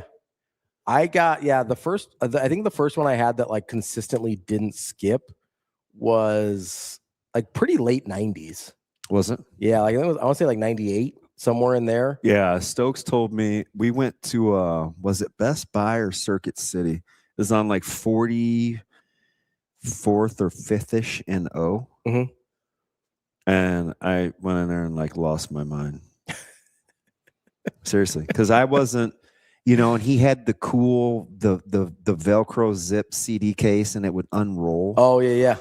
And you didn't have to, it didn't scratch when you like loaded it, like whatever the little sleeves were you put it had in. like a little, yeah. Yeah, like all that stuff was it was just coming out by the month. Kind of like TVs now, where if you have a TV for a year, it's old. Yeah. But I mean, TVs are relatively cheap now, so you're just like, I'll just get a new one. Yeah. I found one the other day. It was, I didn't end up, it was $179. I think I asked you about it. I can't remember the model. Yeah. And you're like, yeah, if you only want it for 2 or 3 years. And I was like, yeah. There's certain ones that you can get super cheap, but it's just like, if you're cool with only having it for 3 years, you're good. Isn't that the window though? I think for a lot of them, yeah. There's some that are like, I'll be honest, I never spend that much on a TV because I kind of subscribe to the fact that, hey, like the technology is going to be outdated in 3 to 5 years anyway. So if I have to buy a new one in 3 to 5 years, not a big deal. My mom has one in her downstairs that I swear it moves. The picture is she's barely down there. I don't even think she can appreciate it, but that thing is pretty sweet. You're right. By the time they got yeah. really good anti-skip, the MP3 was not far behind. So I didn't go through the MP3 phase. Really? Like you didn't have a MP3 player? Never had an MP3 player. So by the time he's right, because I still had, I think it's a little later, but like I had my first MP3 player was after my freshman year of college. So in 05 Are they the little what I've drawn? Yeah, a so blank. they're like the little guys. Okay. The Nano, all that stuff. Well, think of like I never had that. So think of like iPods, but there were a lot of different brands. Like I had this little one. It was about this big. My sister gave it to me. It was just this little red one. You could hold like 30 songs on there. How much were those? They were expensive. Early, they were expensive, which is why I didn't have one early. Like they were pretty pricey. And so, I remember as late as my freshman year, like on road trips, I had a CD player for basketball, like as in like 05, 06. Yeah, so my buddy Brian, like I remember Scope, he put like a CD changer in his car, and that was like, oh yeah, we always wanted him to drive, so because you didn't have to be in the passenger seat and say, can you hand me a CD, or you didn't have to keep them on your visor, 6-disc changer or whatever. Like you just put them in. Yeah. Did you ever see the ones that had like the thing that you put the CDs in was in the trunk? No. So like the early luxury cars that had CD changers. Oh shoot, luxury, that wouldn't. I knew, well, no, but like you get them later after people, like I had a buddy that I think he had like a Lexus sedan like 10 years after it came out or something. And the changer was in the trunk. So you had to like go back into the trunk, load your 6 or 12 CDs up, and then you could change it from the radio dash. But it was loaded. But it was loaded up in the trunk, which was hilarious. It was incredible. Haas, $120 in, because we're almost the exact same age. That's expensive then. Oh yeah. I remember the first DVD player I bought was RCA isn't even around anymore. I don't think so. That's I don't think so. That's funny. We're like reminiscing about old technology. Well, yeah, but remember the great debate. Were you around for the debates between Alpine and Kenwood? No, but I do remember that was probably more me. I do remember both of those brands were like big in stereos and stuff. Blaupunk. Yeah. So Blaupunk was I had a barber. Remember I told you he loved foreign cars? David Warner. Yeah. Big Blaupunk guy. And he'd drive around with his car rattling around, and I was like, oh, we got some Alpine fans. Everybody's rocking with Look, but here comes HP. He's like Team Kenwood. Like, they know. I didn't know. And they're it was my like, age, so they know. Like, there was like this Alpine. You know, you had the detachable faces. And, yeah, I remember those. Yeah, like it was a big Alpine versus Kenwood thing. Yeah, I remember I remember both brands. I didn't know there was like a battle between them. The big thing when I was in high school, I don't know if it was very specific to that time period or if it was before and after, but it was DK. That's because you're rich, man. Nobody was buying that brand. Oh, Pioneer was big. There was a lot of Pioneer. We used to say Oinko, and I know that's not what it is, but that's what we would call. I mean, we were HP. He's in a different clientele. The big ones was putting in the huge subwoofers. Oh yeah, in the trunk. What was the one that people put in their car? Was it crossovers or? Yeah, there was crossovers, and they were to help with like I think bass or something like that. It was never me. I was driving around in a Ford Escort or my mom's Nissan Sentra, but there were like these things that people put in. Oh yeah. So you had like your crossover, you had your sub, you had your amp. Oh yeah, amps. Yeah, amps were big. Amps. And then you had these subs in there that like you couldn't even hear the music, and it sounded terrible. Dude, look at all these old heads in just here. like shaking the car, and you're like, don't you dare say that it sounded terrible. That was the best thing in high school. People in the back of the parking lot, you just find the song with the most bass, and you just shake the entire parking lot. Yeah, Caleb knows you had the detachable face because people would steal it. Yep. So, you know, the funny thing is... JMP's got the whole setup. It's two 12-inch subs, tweeters in the air vents. Tweeters is the one I was thinking Why of. does he not surprise me? Shane says... You know I rock with JMP. Crossovers filtered the frequencies so that you could kind of control... Yep. Yeah, that makes sense. He's Team-esque. I don't know, Dan. It's fine. I was team escort. There was a bunch of dudes. It was like Smurf Blue too. It was terrible. I got it from we had a good deal either going with it was either going to be Lee Sapp or Stan Olsen. Yeah. Only two people we ever my dad ever did business with, and I got an old. I could see your dad being a Lee Sapp guy. Oh yeah, that makes sense. That was his dude. Did you go out to Ashland to get it? So I can't remember.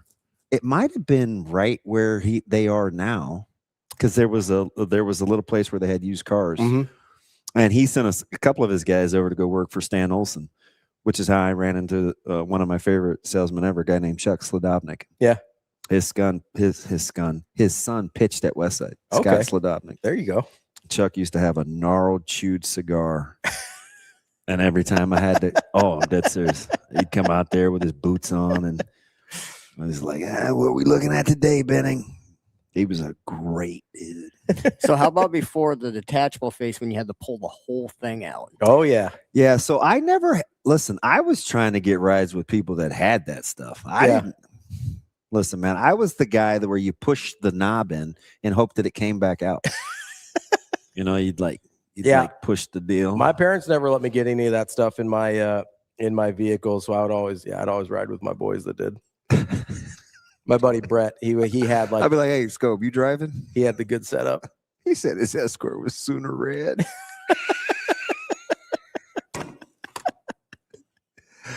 Oh man, I remember one of my first cars was an old white Probe.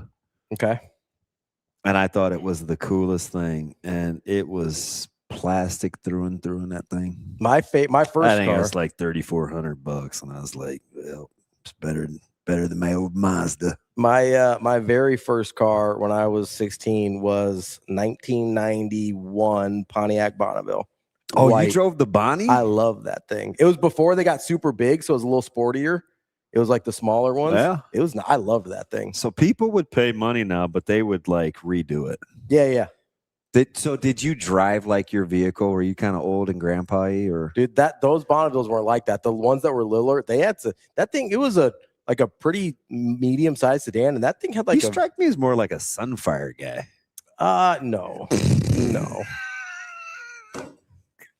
No. I had a buddy. His name was Doug Wink. He sometimes would drive me to school. He played baseball at Northwest. He had a nice little stereo system, but he had a little itty bitty. I can't remember his car. It was perfectly square. What was that brand? They don't make them anymore, obviously. And he used to have like Beats. Yeah. And he only lived a couple streets over from us. He's just like a regular standard dude, but his I mean, he had some pretend brother in him. This is the deal right there. But I had the spoiler on the back, so it looks a little more sporty. Oh, the knockoff Mustang looking ones. Well, I don't know about that, You had like the Mustang LXs. I don't know about they that. weren't GTs. The knockoff. Oh, it's a little aggressive. It's a nice car. Remember when they started making cars with Bose systems and you didn't have to worry about Oh, this stuff? yeah, You're like, oh my gosh, this is Bose. It's built in. Bose is custom. Yeah, it's nice in there, man. He's flagging us down because we have young Jacob. That's fine. Coming. Jacob's like, am I sitting through this? He can do whatever he wants. It's fine. Don't worry about it. Rico, what's the problem? Shane doesn't have to leave till 10:30. We're good. Ravi. Yeah, Shane doesn't have to leave till 10:30. I got But Jacob's just standing here. Don't tell me He's going to leave him here? Don't tell me what He's to going to do. be rude? Going to be a rude host? Yeah, maybe. I mean, maybe. The nerve. What are you going to do? Sorry. All right. Well, I guess we'll stop taking a trip down memory lane. It's fine. Yeah, Damon's standing up ready to walk out. I always stand up. I'll say he's been doing this since 7 o'clock. That's true. Maybe he's been ready to go since 7 o'clock. It's hard to tell. You think I'm excited to go to Ames with Micah? Yes. You don't even get to see my guy Matt Campbell anymore, I know. It's fine. Don't forget to pull that stereo out while you're there. Ames is sketchy, man. You got to hit that button, get the flip down. I'm just hoping to not get rained or hailed on. I'm trying to get back. Man, weren't they the ones that was like, they were kind of strange when they were recruiting Caleb? Oh, yeah. That was kind of a weird recruitment. Oh, yeah. And then Coach Campbell had to come and fix it. He's like, hey, sorry about that. Yeah, we just haven't had good I mean, oh yeah, I'm not even gonna replay that. And Coach Lamanzi was mortified. He's like, we need to continue this positive relationship with this school. And I was like, look, man, like I just told the other guy this down the road. If go recruit him, don't worry about me.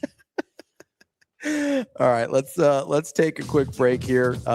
We will be right back with Blue Jay Breakdown with me and Jacob Padilla. Start going over the Creighton transfer portal and everything that's going on there as we kind of put a bow on their season and look at what they're trying to acquire with new head coach Al Huss. DB will be back tomorrow. We'll be back with Hurrdat Sports Live, but stick around for a little Blue Jay Breakdown here in just a few minutes.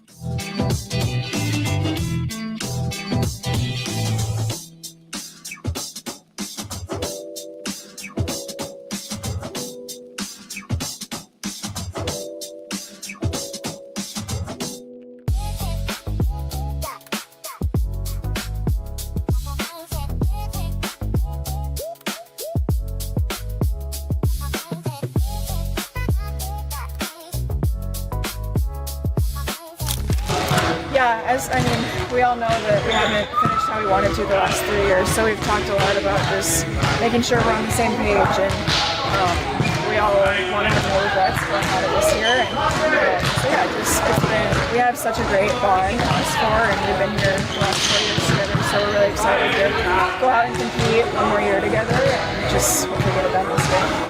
I'd kind of heard rumblings of it, but I didn't really know if I should believe it or not. But once I heard, I was really excited, and we get to go back in non-con to Brookings. So I think it's super cool that like volleyball's growing so much in South Dakota. We're a little behind Nebraska, but it's cool that we can kind of go and try and help move that along a little bit. I think it sold out in like 3 minutes or something on Ticketmaster. I know a lot of my friends tried to get tickets and couldn't, so that's really cool to see, because I don't know if 5 years ago if that would have happened. So I'm glad that we can try and help move the trend a little bit in South Dakota too.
I mean, that's what we talked about after the game. I mean, it's been a while since we've kind of had that toe-to-toe, punch for punch, the intensity, back and forth from both sides and both teams. And we've been on the right side of so many of them. I mean, it's baseball. I mean, you're not gonna win every game. I mean, we were in position to win the game, and we just didn't. And we didn't execute a pitch.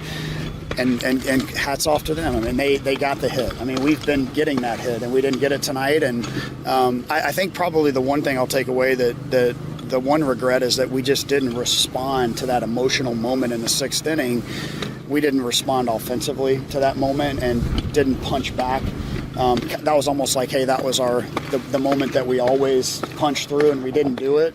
And we just didn't finish the game off that way. That's probably my one regret, but it was a hard-fought baseball game. And, again, it's a real tough night to hit. So we knew it was going to come down to free passes, and, we didn't play clean defense tonight. And, they didn't play perfect either. They walked us and hit us a few times too, and we just didn't get the key hit, and they did.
Welcome into Blue Jay Breakdown. That's Jacob Padilla. I'm Ravi Lulla here at Hurrdat Sports HQ. Doing a little transfer portal edition. JP, what's going on, man?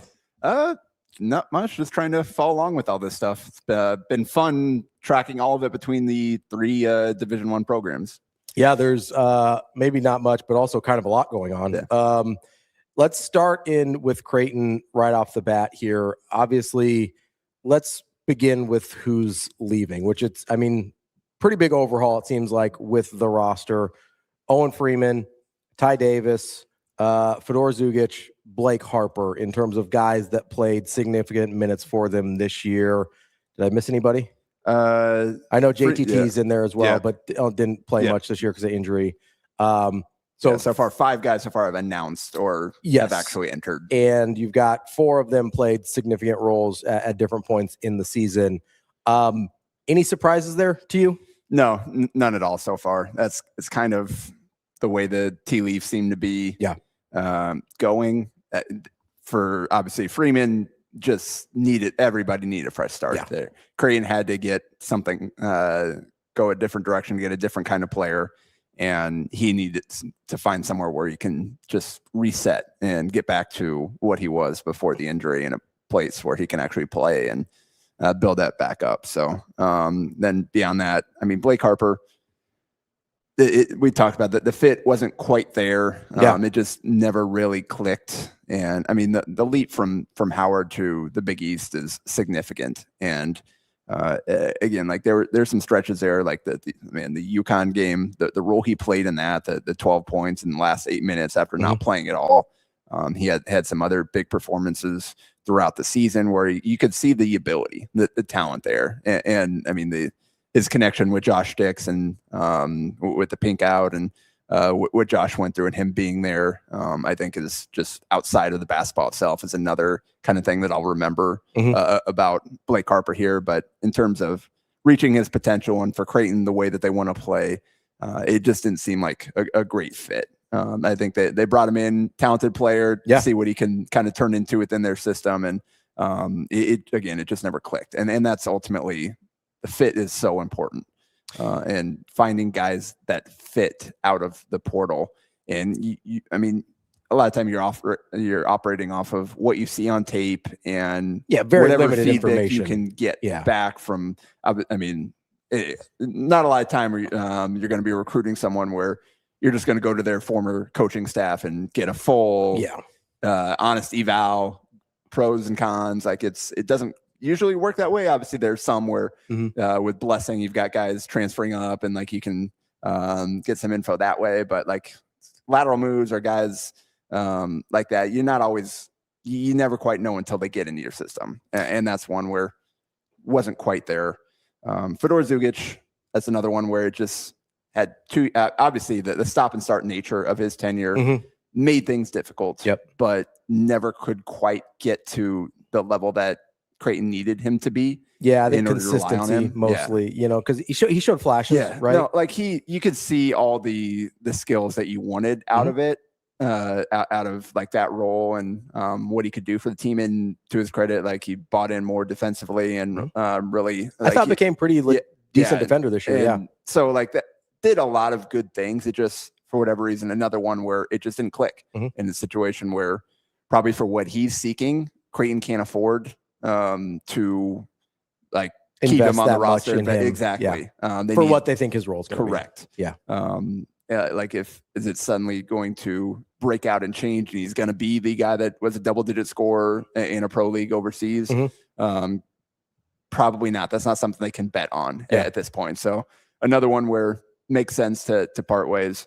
And then Ty Davis, just simply probably going somewhere where he has a chance to play. Yeah, I mean, Ty Davis looks like a guy that's was probably just a little outside of his level in the Big East. Yeah. You know, he looked okay in some of the non-conference games. Positionally, he's got decent size for a point guard. Didn't seem like this. Felt like the game was a little too fast for him, especially in conference play. Like he got sped up pretty easily. And I think if he drops down to like a mid-major level, like he's got a decent shot to. And be a rotational guy. And obviously, I think the high point for him was the Big East tournament last year. DePaul, Steven Ashworth fouls out, and he steps up in that overtime and makes some huge plays. And just kind of the day-to-day teammate that he was, the recruiting efforts that he participated in to help get guys to Creighton, and just what he brought in practice on a daily basis, just the communication, the how hard he played, the motor he brought to practice every day. He certainly provides some value. Again, it's just a situation where not for what Creighton needed, he wasn't ready for that, wasn't able to kind of develop the way that he needs to. So it's another situation where it makes sense to go elsewhere and start over, especially you've got Control Harmon coming in. They're going to be targeting point guards as well at that spot. So coming back, he probably would have been third string at best. And so venture out there and kind of see what opportunities may be available. And then Josh Townley-Thomas is just unfortunate with the injury. Literally had a great offseason, made huge leaps. Like the coaches raved about the progress that he made.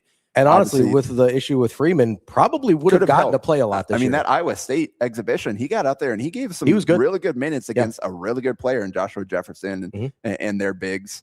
Got out there and scored 6 points in his first game of the season against South Dakota, and then got hurt, missed the rest of the season because by the time he got back, it wouldn't have been worth it to try to get him out there. And then I think got something else, like it got banged up a little bit again at the tail end of the season, didn't make the trip out to Vegas for the Crown. So this is kind of the stories that you look for. Creighton legacy, just hardly played in high school, went JUCO, and developed enough, and reach out to the coaches like, hey, here's my film, yada, yada, yada. And it's like, all right, we'll take a shot, bring him in as a walk-on. And again, development from year over year to where he was at the end of his Creighton tenure is what more, I don't think you could ask anything more out of that spot. And again, contributed in practice throughout his tenure. I think one of the really unique things with the guys we're talking about and kind of the Creighton roster in general is, we talk about fit and things like that. It seems like almost everyone was a good personality fit. And that's like one of the hardest things about this year. 100%. And coach speak all the time. Oh, we're so close to whatever. But the coaches and you can tell. Yeah, they maintain, they were adamant that these guys were really connected. It just didn't translate to the court for whatever reason, which I think there were a lot of bad basketball fits and a lot of terrific personality fits. And usually you don't have that much of a disparity. Correct. It was really strange because on the basketball court, frankly, it looked like a team that hated each other, like on the court only. As soon as they got off the court, you're like, oh, these guys are great. Yeah. You mentioned the Blake Harper thing. For what Creighton wanted to do, not a good basketball fit, right? I think they were hoping maybe he could stylistically change things up a little bit. That wasn't in the cards. But as a person, like you said, the stuff with Josh Dix and their ability to bond over tragedy that Blake had already been through and that Josh was in the process of going through, it's so strange to have that big of a gap between personality fit and basketball fits.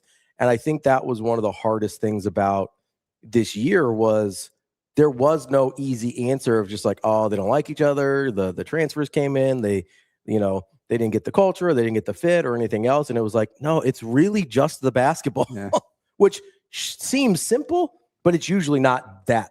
It's usually not just that, especially with guys that have a certain talent level. Yeah, it made the season all the more vexing, but it probably made it easier for them to get through it. That they kind of had that, obviously things weren't going the way that they wanted it to. Would have been really easy to fall apart. 100%. And they never did that. Yeah. They went out and won a game in the Crown. Obviously, the second game didn't go the way they wanted it to, but West Virginia went on and won the thing. Yeah. So if team that no interest in playing, no shattered, whatever, all guys already checked out. And almost everybody played a game. Yeah, exactly. Yeah. So they only took 11 guys total. But yeah, so that's the team that stuck together, which testament to their character and their connectedness and to the coaching staff and the way they kind of foster things. It just didn't work on the court, which is why I kind of wrote a season recap on the side. Go to the Blue Jay breakdown page on hurrdatsports.com. Just kind of looking at the season, breaking it down, what went wrong, the lessons you can take from that. And I think now more than ever, like continuity, there's so much value in that for teams. The thing about like this Creighton team, like you don't have to throw everybody out. Like it obviously when you throw them all out on the team, the way it looked this year, like, oh, it's a terrible team, start over, push everybody out. Like I think you don't have to start from scratch. Yeah, there are pieces here that you can build around that can connect together, can fit together if you get the right pieces to put them into their proper roles. Yeah. And that's what this offseason is about. Yeah, we've seen with some of the guys that have been announced that they're staying, obviously expected Jason and Isaac Trout to stay. Like local guys, did not expect them to leave at all. One that we, I think, kind of hoped would stay, but wasn't totally sure about was Austin Swartz. And he is, that's been announced that he's staying as well, which I think is that's a guy where you go, hey, that's somebody that you can kind of build around, certainly has a skill set, seem to fit in if you've got, especially offensively, seem to fit in with what they wanted to do. And if you bring in a guy like they did at center who can provide some rim protection, can be hidden on defense a little bit better. And I'm talking about obviously Oswin Arunse from Providence, who is kind of that defensive rebounding big prototype that you start to see. 100%. And Swartz is one where he's so talented. Like I was told at the beginning of the year, like you look at the young guys, like I'm taking out the like Jasons and the Josh Dix and like the guys that you want your core moving forward to be, the guys that you want to build around. The first two are Hudson and Austin. Like those are the first two names one of the a member of the coaching staff gave me, and this is back like media day, like at the start of the season. So they'd seen all the offseason, seen how everything played out. It's like, this kid is really talented. And then we went out and saw that he led the team in scoring in conference play. Yeah. And second on the team in threes, 3-point percentage, shot over 40% in conference play. There's obviously there's some like he's got his ways that he likes to play and some things that maybe isn't 100% a total fit for what we've seen from the best Creighton teams, but he's talented enough that you can plug him in there and make it work. And he fits in well enough.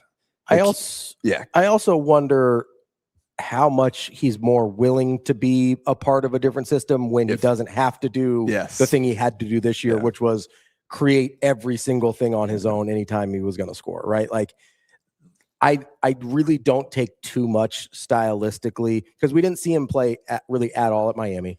Played very, very little. Yeah. And then I don't know what to take from this year stylistically at all. Like Blake Harper played exactly at Creighton as he did at Howard. That makes sense stylistically, probably time to move on, right? But a guy like Swartz, I don't know, maybe he can play in a different system and he just had to play like this. Yeah. You know, I think there is a factor there. And obviously from a talent level, I think you take a chance on him. Yeah. And it's a guy who is very confident in his abilities and knows his game too. Like he's not shy about it. Like, I'm here to get buckets. And that's what he wants to do. That's what he understands.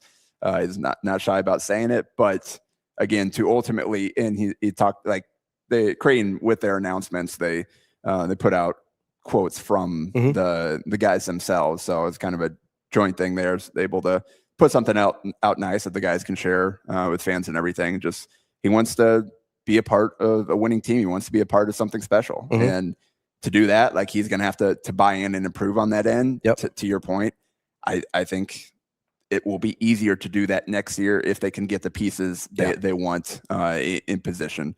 And that starts with Oswin. Obviously, I think when you enter the portal, like with the coaching change, you knew like most of those Providence guys were going in. When he entered with the no contact tag, that kind of raised the eyebrows a little bit, like, oh, okay. Creighton was in his Final Four. He visited Creighton. The coaching staff, like Huss was maybe not in that until the end because he had left for High Point, but he was part, like he was there when they identified Oswin and started building that, I'm sure. So the familiarity was certainly there.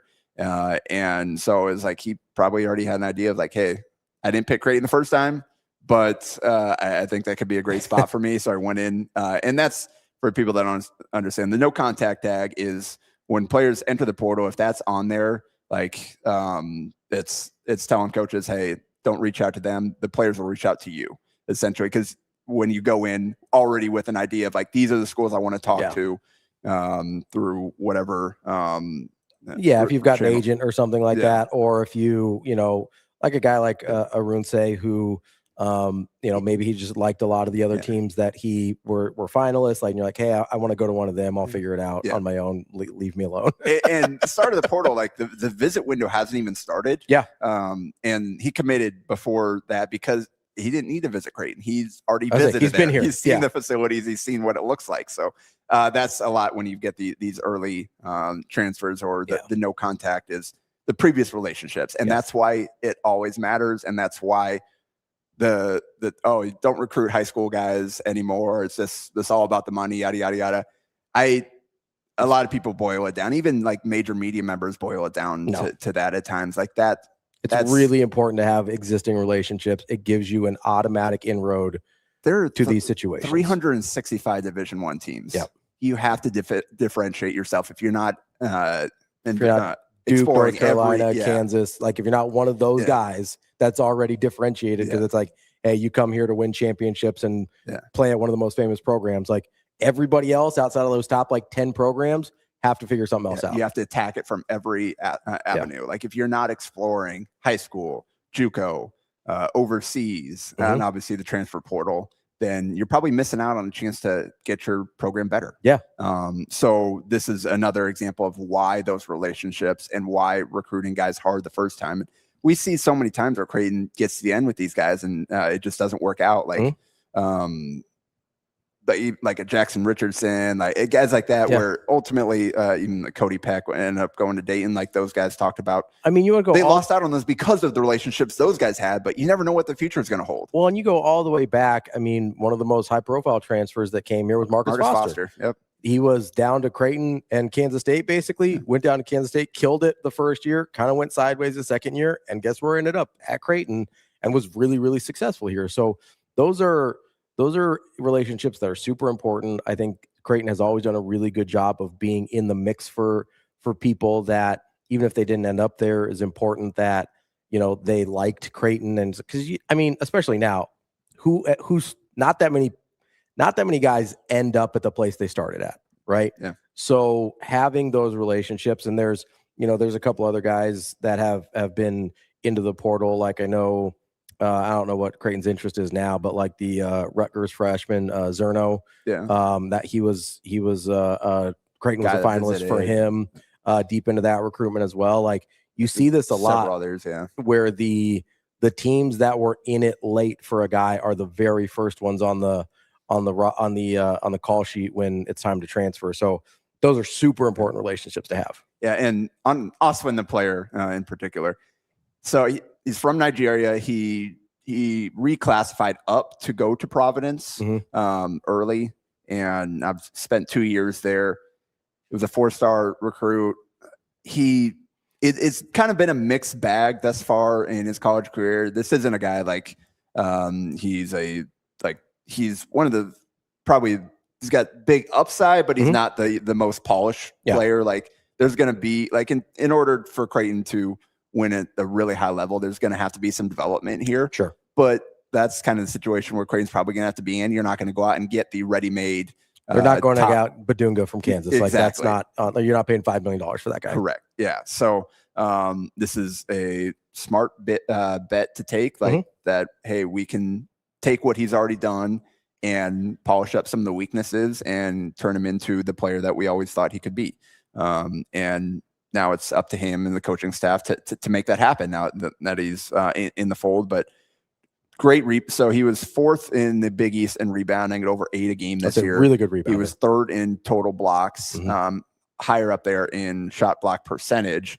He's just really foul prone and he finishes at a high rate, but struggles to do anything else offensively. Yeah, he's going to be like a rim run type guy. He's not putting moves on anybody. Correct. Yeah.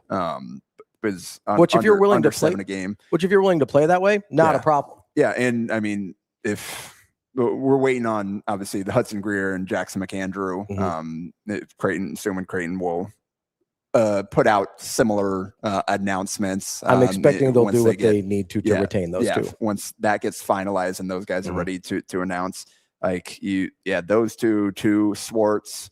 That's a lot of firepower. Yeah. We'll see what happens. Gotta find a point guard. Yes. Same thing we ran into last year. Gotta find a point guard. Yeah. So you don't necessarily need no, like they're not gonna he's not gonna give you what Ryan Kalkbrenner did even after his second year or so. Like heck, even the first year as a starter, still double-digit guy up there. But for a team that struggled so much in the rebounding and rim protection areas, he instantly, again, as long as he can stay on the court, he fixes those right away. And I think you're willing to invest in that because you feel like you've got enough firepower elsewhere that you don't necessarily need to play through the post this coming season. So again, the key, we'll see kind of Creighton's been really good at teaching verticality in terms in how they approach things at the rim and defensively through the years, like with multiple assistant coaches, obviously within the McDermott system. It's something that he's always stressed. And obviously Huss has been a part of that. He's hands-on, worked with the big men as an assistant at Creighton in the past. So you would think that's something that he will carry forward in terms of that approach. And he understands how they've taught that over the years. And so that's something where, hey, we get in here and work on this. And like, if it clicks for him, then he's got a chance to be really special in that area. And hopefully to do so without fouling quite as much and without biting for pump fakes as much as he has thus far in his career, because that's a lot of the foul trouble. So I'm kind of excited to see what they can do with him. Again, it's not a Badunga, not a guy that like he's coming in, he's going to be a first team all Big East, but he can fit into the mix to help this team be as good as it possibly can be by filling the holes that they needed to. That was the thing I wrote, obviously the point guard, and one that fit really well. Perimeter, athleticism, defense to kind of fit in between the guys that you've got coming back that are talented offensively, and then rim protection center that can give you 25 plus minutes a game. Those were kind of the big keys in terms of like you out and making a splash.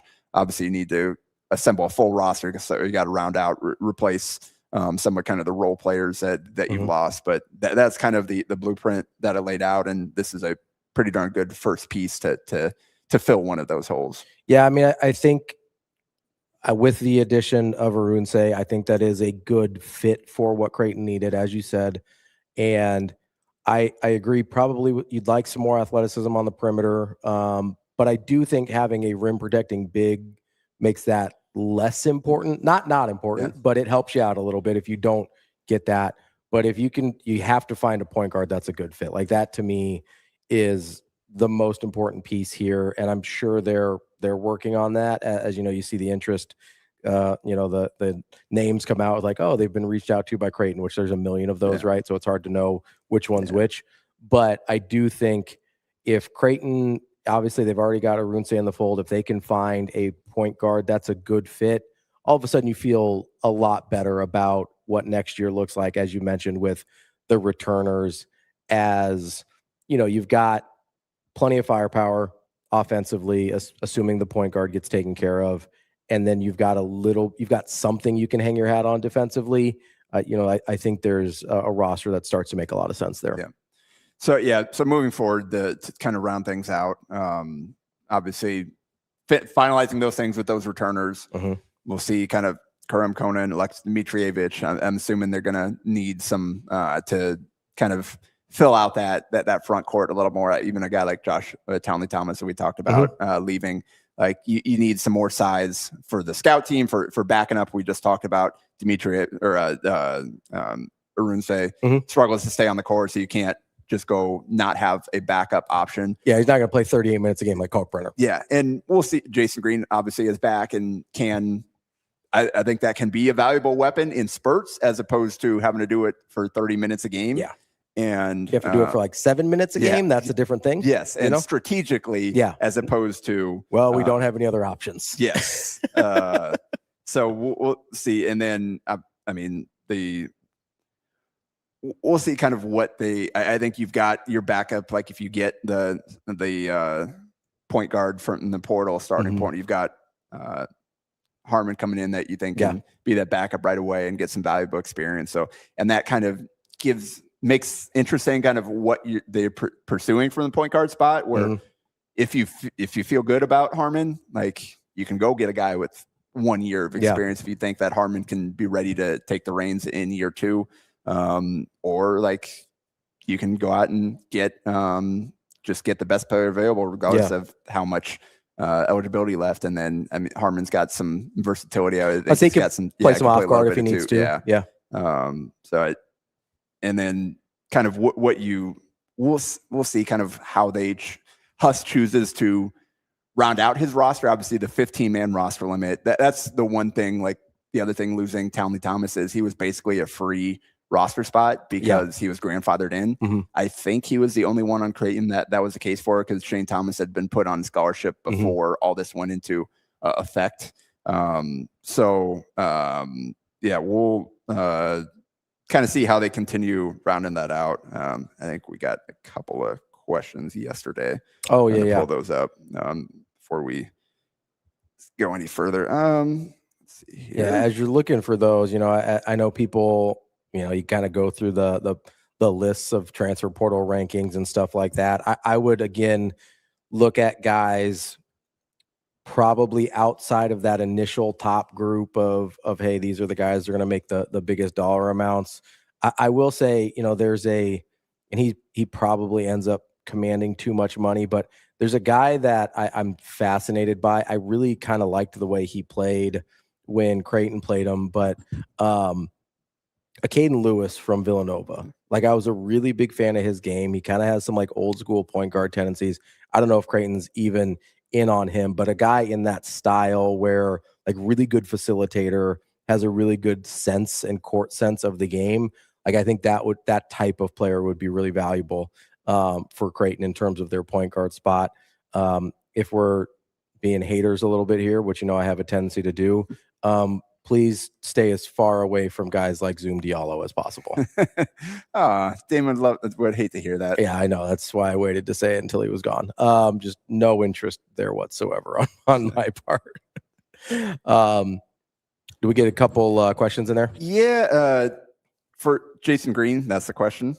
That's one of them. He will be back. Answer. And although it is interesting to kind of think about what is his role going to look like. Yeah. And because he's started at the 3, the 4, and the 5 so far in his Creighton career, and done some good things in each of them. Although, again, the 4 seems to be his natural fit in terms of size, skill set, where he does his best work. But Jackson McAndrew, you would assume slots into that spot. Isaac Trout is still back as a useful situational role player there.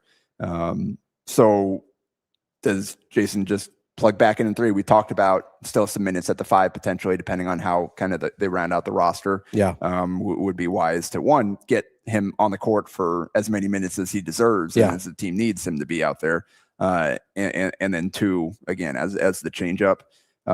So that's one where it's not ideal at the 3. And that's where I'm kind of, as we talk about the point guard spot, I'm wondering how much of priority or an emphasis do they put on the ability to hold up defensively on the perimeter to take on tough assignments? Is that something that... So that's a really interesting question. Because especially if you're going to be playing Austin Swartz significant minutes, Josh Dix is tough to replace. He was the one guy that you're like, okay, that's an above average, really good defender last year. Obviously the team defense was not good. There was a lot of bad defenders out there around him. And as well as he played for stretches, the results weren't good overall. So, but that is a guy that you have to replace and who is going to take on these tough assignments.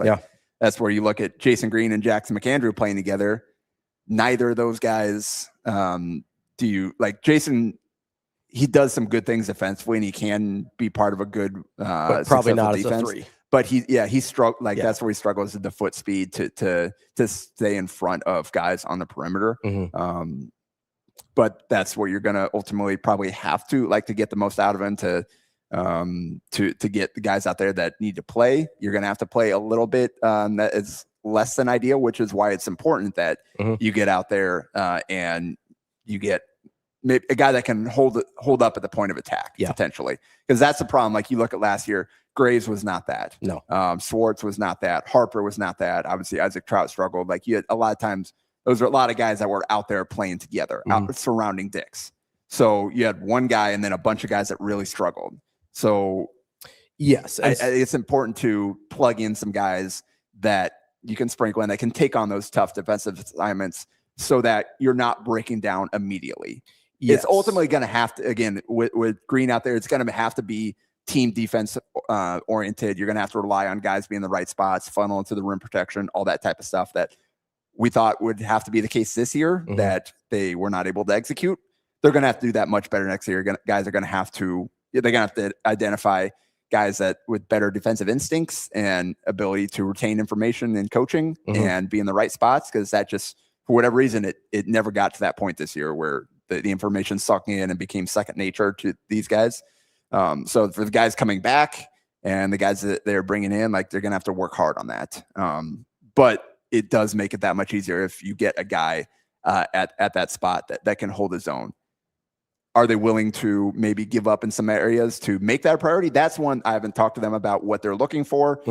So that's, I don't know, like, are they, where is the emphasis? Is it, we're just going to go out and get the best distributor playmaker that we can? Are we going to look for like a Stephen Ashworth type that's an elite shooter with a lot of shot making versatility that opens up the playmaking and as we've seen in the past with Marcus Zagorowski and guys like that.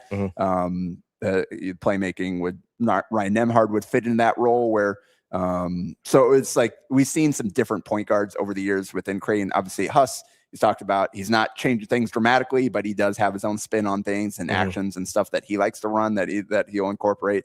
So I'll be fascinated to see kind of once they settle on that point guard, what are the traits that they most valued. Yeah, and I think one of the things, you talk about like an Ashworth or some of those guys that maybe weren't elite distributors, or like a Marcus Zagorowski, they almost always had a great passer on the team with them. Like Mitch Ballack, great passer. Baylor Shireman, great passer. Or they'd have multiple really good passers outside of the point guard spot. And like Trey Alexander sharing the backcourt with Stephen Ashworth that light and low. Obviously, the senior year was a lot more ball in Ashworth's hands by necessity. But those are all things that they have to consider when they're assembling the roster. And so I look at it and I go, okay, is there another guy on this roster or is there any guy on this roster? I go, oh, great passer. And I don't know that there is. Yeah, I would say probably just in terms of positional, Jason Green's probably the next best passer, and that'll come with some turnovers here and there, but he is the guy that's able to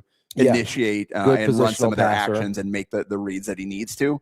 But certainly not to the level of like a Baylor or a Mitch Ballack or anything like that. So I do think if I had to guess, I'd guess they'd probably skew towards a distributor playmaker, but you're probably not getting a guy that is both good defender at the point of attack, great distributor, and a great shooter. Yeah. Right. So which one of those are you willing to give up? Yes. Right. Are you willing to give up the shooting because you're like, okay, I think I've got enough shooting everywhere else. If this guy can get downhill and get those guys the ball, I'll take my chances. Because I'll be honest, I think with the way the roster is constructed, with guys that, even if you bring in other guys that are good defenders, like we know Jackson McAndrews is going to play. We know Austin Swartz is going to play. We know Jason Green is going to play to a certain extent. With those guys alone, we know Hudson Greer is going to play, assuming that him and Jackson are back, which I expect. Those guys alone, you look at and you go, okay, those guys are all going to play. None of them are what I would consider great defenders. I think they can be in the right spot, but they're not great defenders. So I almost think the non-negotiable might have to be holding up at the point of attack, and then you figure out the other two things. And ultimately, not to speak bad on a guy, but Nick Graves didn't bring any of that. Was not an elite shooter, wasn't an elite distributor, that we just talked about, and did not held up at the point of attack. Yeah.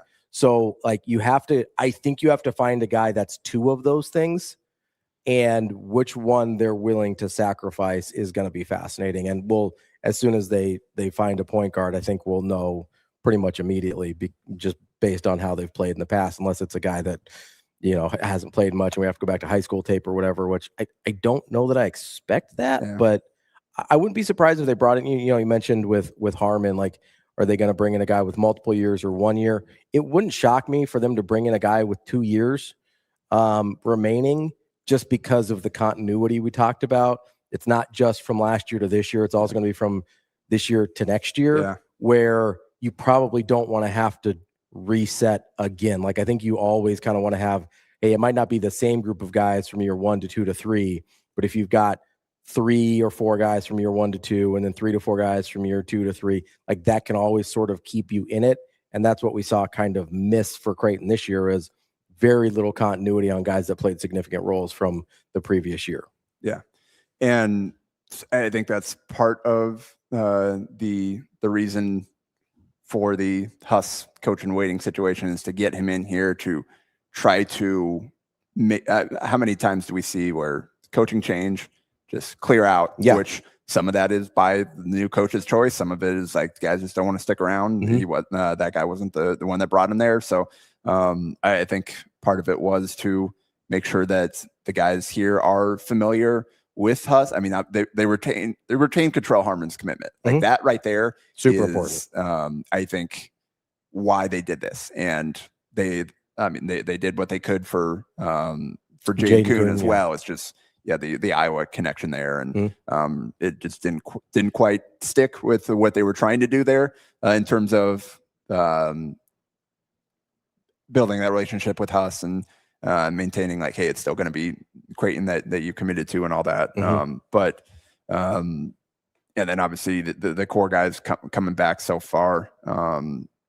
That's why Mac went about this path. So we'll see kind of how the rest of this portal season plays out here. They've got some spots to fill, and I think we'll learn a lot about Huss and kind of how that he's going to operate as Creighton's coach. I mean, you can go and study his time at High Point and pull some things. Like, it's fascinating. He said he brought everything like from Creighton to High Point as best that he could, and you certainly saw some things like that, but it wasn't. They didn't have all the same kind of identifying marks as well, and how much of that was he's at High Point and he had to make do with what he could get there, versus truly incorporating what he wanted to do, and how much of it was some different ideas within the overall kind of infrastructure that he carried from Creighton basketball, and that how much of that will he carry back to Creighton. I mean, you look at just kind of the profiles of his High Point teams. They were both elite offensively, like that's, and struggled defensively. Yeah. So, and a lot of people are like, oh, is there going to be more focus on defense with Huss? I would not expect that based on his history. Like, he was there for Creighton's good defensive teams as well. Like, I think it depends on what you mean by good at defense, right? I think, based on his comments, I think strategically, if he can be more disruptive, he's willing to give up some other things, which lends it, because the disruptive defense lends itself into easier offense, right? So I think it'll be interesting to see what it ends up looking like. But I do think you can take some things from what we saw at High Point. His teams at High Point, they fouled a lot more than Creighton did, but they did not force turnovers. Yeah, and so that's kind of the like, we're going to be more disruptive. That's not necessarily something that he did at High Point successfully. But he also said it's something that, like, McDermott and he were talking about together. It's not like, this is the way that I want to play. And Creighton wasn't like, it was kind of a collaborative evolution of, he saw how this year went, and it's like, we don't have the pieces to excel in the way that we did when Ryan Kalkbrenner was here. So that's kind of, we'll see how things evolve here. And a lot of it comes down to the pieces that he's able to add and how those guys can execute, because these coaches didn't suddenly forget how to coach this year. All the things that they did in the past that they didn't do this year, it wasn't because the coaches just weren't trying to do it. It's just, they didn't have the personnel to fully implement the vision that they had. Any other questions we need to get to before we wrap up here? I don't think so. There's one about Karam Konan, but I don't know that. Again, I don't think that he's a big part of the future here. I don't know that he'll be back.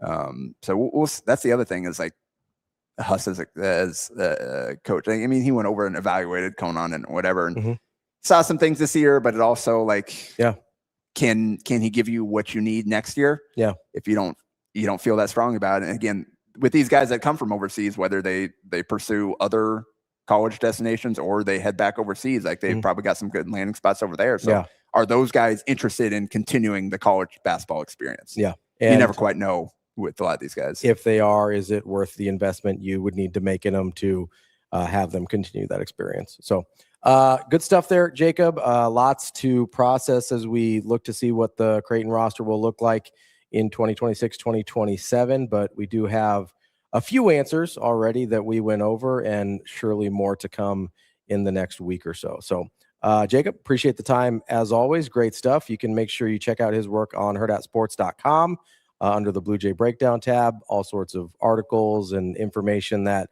he's doing a great job of putting together to keep everybody up to date on what's going on with Creighton hoops. But that is Blue Jay Breakdown for the day. And we will talk to you again soon. Who knows? Maybe there'll be another one of these if something crazy happens in the portal. We'll make an emergency Blue Jay Breakdown. Yeah, we can reconvene once they kind of finish this thing off and we got the full picture and see how the pieces fit together. Absolutely. Jacob, appreciate the time. That's Blue Jay Breakdown. Make sure you join DB and myself tomorrow for Hurrdat Sports Live. We'll be back at 7 a.m.